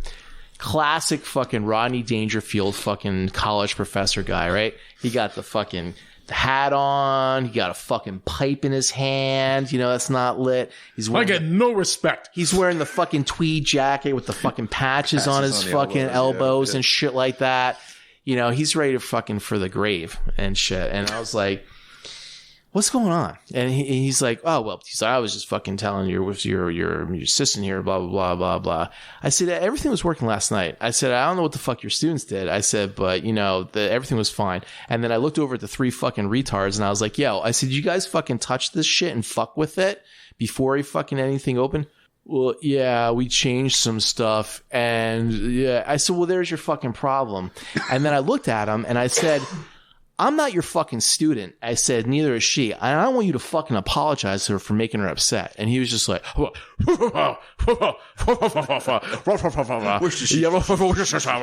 he was like that. I said, fucking apologize to her. You made her upset. And he's like, sorry. And he turned around and fucking left. And I was like, that's right. Fucking bitch.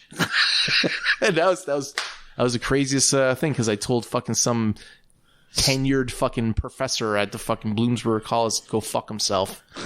Should have punched him. I felt like it. Because he was treating us like we were students. Yeah. And we weren't fucking going at us. Hey, you should have punched him right in the fucking face. Fucking, yeah, man. Oh, I hated that dude. I was fucking... I'd have gone to jail for that asshole. So, yeah, that was the craziest convention experience I ever had. If you want to call that a convention. It was like a fair convention thing anyway. So it was like in the big hall that they had. Actually, I wouldn't have gone to jail for him. I would have just paid one of the students to punch him, because I'm pretty sure they would have wanted to. Here's $50. Punch that asshole in the face. I hate fucking hoity-toity fucking college professors. Think they know it all. Yeah. Motherfuckers. Go sit the fuck down. How about you, Mike? I can't talk about number 1 or 2. So I'm gonna give you number 3. Does it involve fluids? Can't talk about number 1 or 2. You know what? I just, when I said fluids, I thought of The couch. No, it was kind of sort of. I thought of the bathroom with a sink, and then I thought of the fucking Devi, and then I thought of Will, and then I thought of I thought of standing there at the window, looking out at the skyline. Spider-Man. Yeah. Right, so what are you looking for today? Fuck it. Him with the bottle of water, that shit still makes me laugh to this day. Fuck it, I'll pay the $3. Oh, shit. Yeah, honestly, if I have more time, because like every convention it has like a life of its own, so there's like crazy shit from all of them. But the one that immediately pops into my head for the third spot that I actually can talk about on the podcast is, so it was TFCon from 2 years ago, DC, or not DC, in Baltimore. And Nessa had dressed up as Circuit Breaker on Saturday. And then on Sunday, she was just in regular clothes. And Colin, the dude that runs TFCon, came by and said something about the Circuit Breaker and said, hey, did you go show, Bob Budiansky? Because he created the character. And I don't know what we were thinking. We never even like thought to go over. And we went over to Casey. Casey was cool. Casey gave her a Circuit Breaker print, but we never thought to go see Bob. So me and Vanessa went over to chat with him a little bit, and I did the recreation of that cover of Transformers Marvel #9, where it's like Starscream kind of hovering over Circuit Breaker. So I took that over to give him one. So we went over and we chatted with him for a minute, and we showed him the pictures of Ness dressed as Circuit Breaker and everything, and he was like, taken back by it, because it's like, who remembers Circuit Breaker, right? So he just thought it was cool that, the character was even remembered. And then I gave him the print, and then he handed it back to me and asked me to sign it. And it was like some crazy experience, like the Godfather of fucking Transformers just asked me for my signature, And that's when you looked over your shoulder just to make sure Jed wasn't there. I did. Why don't you sign my ass? Why don't you find those balls? sign my dick.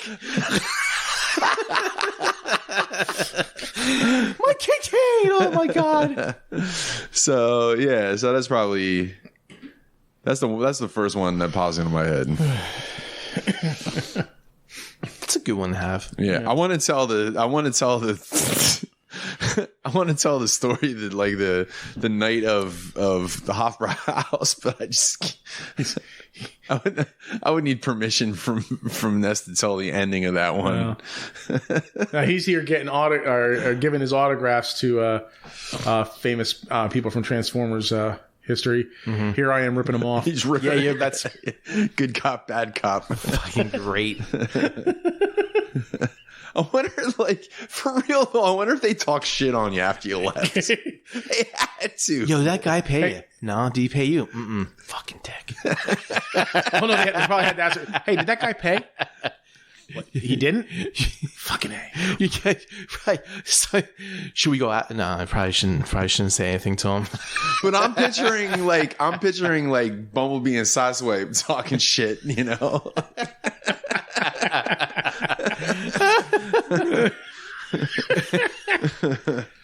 Oh man. Well, look at us. You were like fucking Swindle right there. I certainly swindled him, right? If for some odd reason the dude that voiced Swindle is ever at a show, you should just go rip him off on purpose and let him know that you're ripping him off, and then walk away with his autograph. You can't tell him all that shit until after he hands the autograph over, though. In Chicago, on the streets. Go Birds! Go Birds! Yeah, that was... Go Birds! That was quite a night. It was quite a night. Quite a morning. He hands me the autograph. I shake his hand. I lean in. I'm not paying you. I whisper it in his ear. Hail Hydra.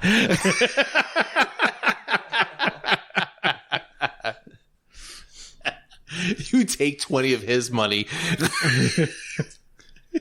He has a tipping jar there. You just reach in and grab a 20 from your pocket. This is from my time. One more real quick. I would like to give honorable mention to the fart at ZoloCon. It's been mentioned so many times before on the show. I am so glad that I was not there to experience it. Oh, that was almost vomit-inducing, dude. Every time you guys talk about it, I keep thinking about Donkey and Shrek when he's like, Shrek. He was like, I had my mouth open and I taste that and everything. You could taste it. It felt the crunchiness of it. I was chewing on farts. I was chewing on farts that day. I mean, that's what you do anytime you smell a fart. Is basically it's in you. Ugh. Smooth up in you. You were literally air tasting the gas that was in someone's ass. Shout out to the Bullet Boys. I don't know what that guy ate, but he was sick. He needed to see a doctor. Patient 0.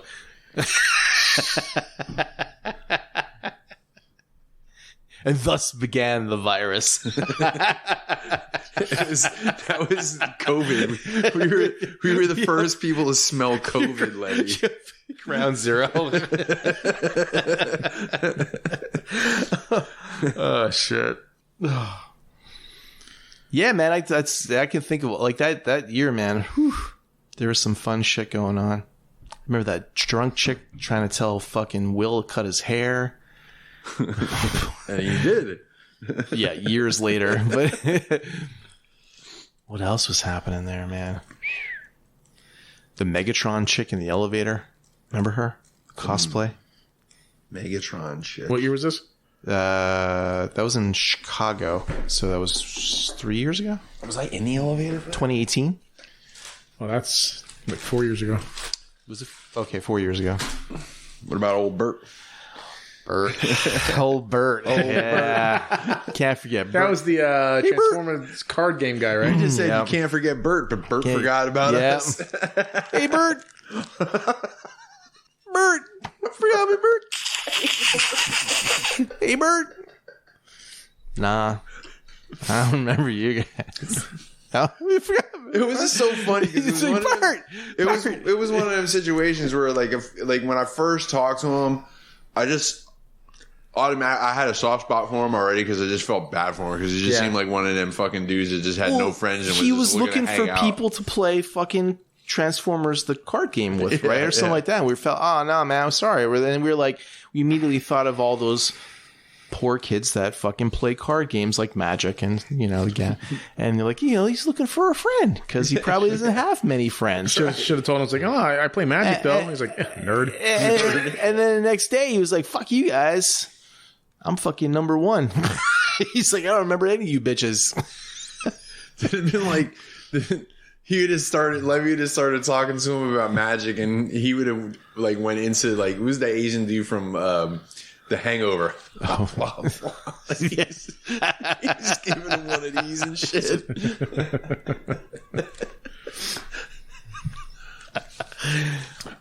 Bert. I'd rather smell Zolocon farts. I don't know. Let's not go too far. Do you still keep up the practice of exposing yourself in front of the window every time you arrive? At each hotel, every con? Yeah, I'm trying to think of what I did this year. I did that in Las Vegas. Did I do one this year? I don't know. I'm sure I did something. Actually, I'm pretty sure there's a picture of it somewhere. Me standing there. Actually, speaking about pictures, I can't remember, and probably because I like removed myself from social media mostly. But did you and Jay do a picture? Yeah, I'm actually still. Oh, you're still working on it. Okay, that's what I say. I don't remember seeing I gotta anything. finish it up. You did Blues Brothers the year before that, right? Was it Blues Brothers? Was it? Fuck, I think it. Oh, okay. That. Cool. And it's got a couple motorcycles back there. Yeah. When are you guys gonna do Top Gun, man? I told him. Well, you know what? The funny. You got to be on the back on the bike, you know.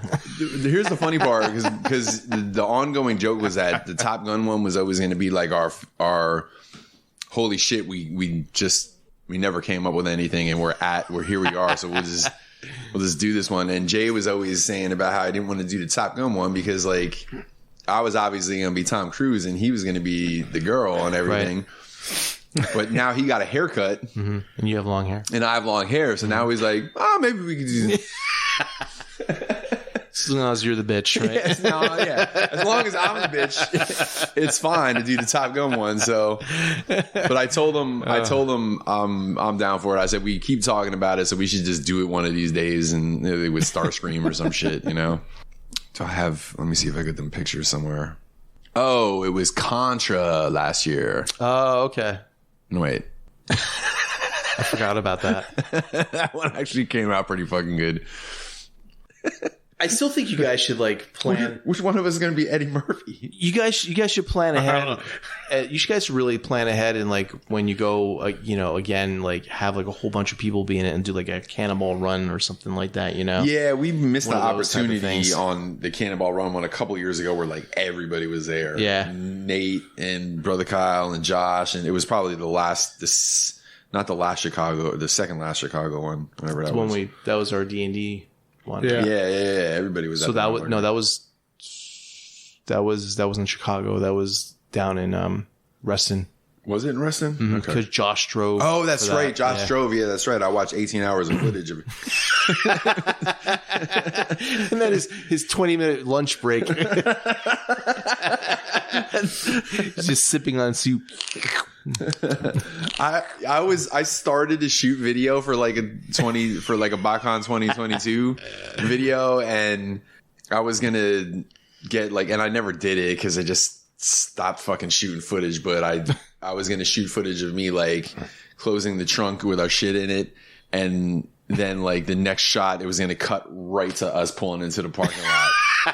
Cut right to a spot where I'm like, see, Josh, that's how you do fucking driving footage, bro. You show it like the trunk closing down on the camera where it's black and then it opens back up. You're there already. Yeah.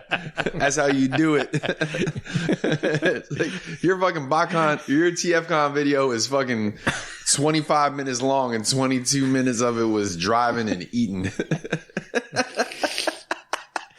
That's the only way he could keep himself sane for doing all that at that time. You know what? I drove all the way through.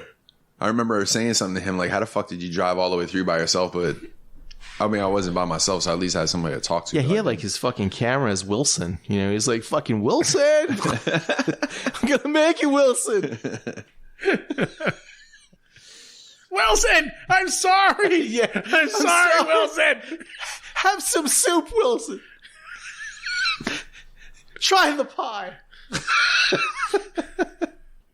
Well, gentlemen, I believe we should call it a night then. Yeah, I'm with you. Yeah.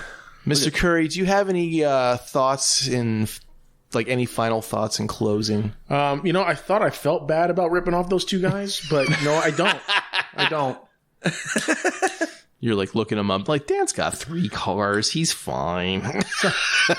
Suck it, Michael Bell and Dan Gilvezan. I got $40 on you. They're gonna hunt you down. Yeah, probably. I gotta talk to Candace because she knows them. I'll fucking. Oh, does she? Yeah. She knows both of them. I'll let her know. I know the guy that beat him on fucking $40. Imagine like Levy's just chilling one day and them two show up and fucking Jay and Silent Bob his ass.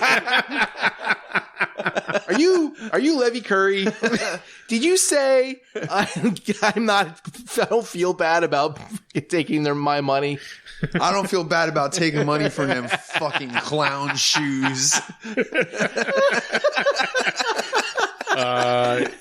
Maybe, I don't know. April, help.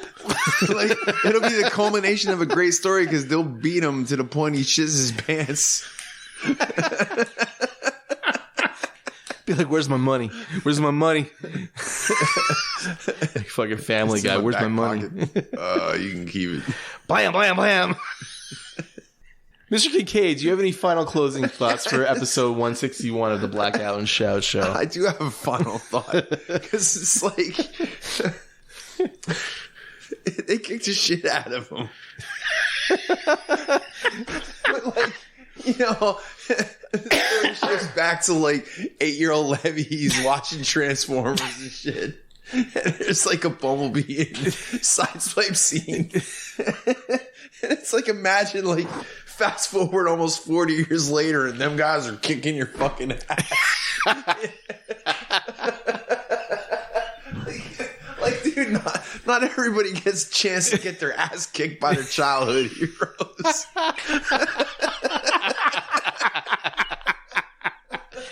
Well, they say never meet your heroes, right? Never meet your fans. They'll rip you off. Like, dude, like if Randall Cunningham showed up right now and beat my ass, it'd be fucking epic. They leave is like, Dan's like, where's my wallet? That dude took my fucking wallet. Like he's waving from the window. The fucking lock. He's all bloody. Locked door. Yeah, it's a window. He's all bloody, but he's got 2 wallets in his hands. I can't believe I never told you that. Nah, that's funny. They're kicking his ass and he's like, retreat.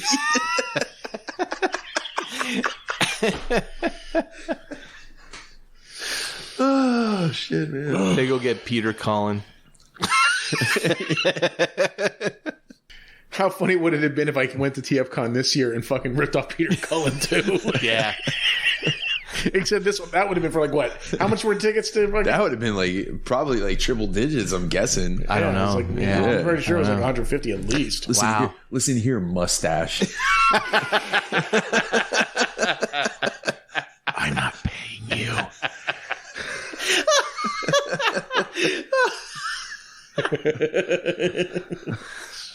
I wonder how easy it would have been to just like sneak into the line You know, if anybody would stop you. That's when you gotta fuck with Peter Cullen. Then. Is your name Peter Cullen? My mom says you're my dad. That time you visit the Philippines for all that coke. You had to shave like the rest of your beard off and just leave the mustache.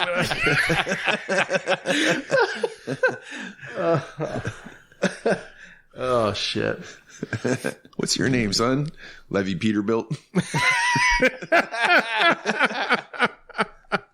I'm good, thank you. Oh yeah, is that it? Are we all good? Yeah. Enough's enough. We're out.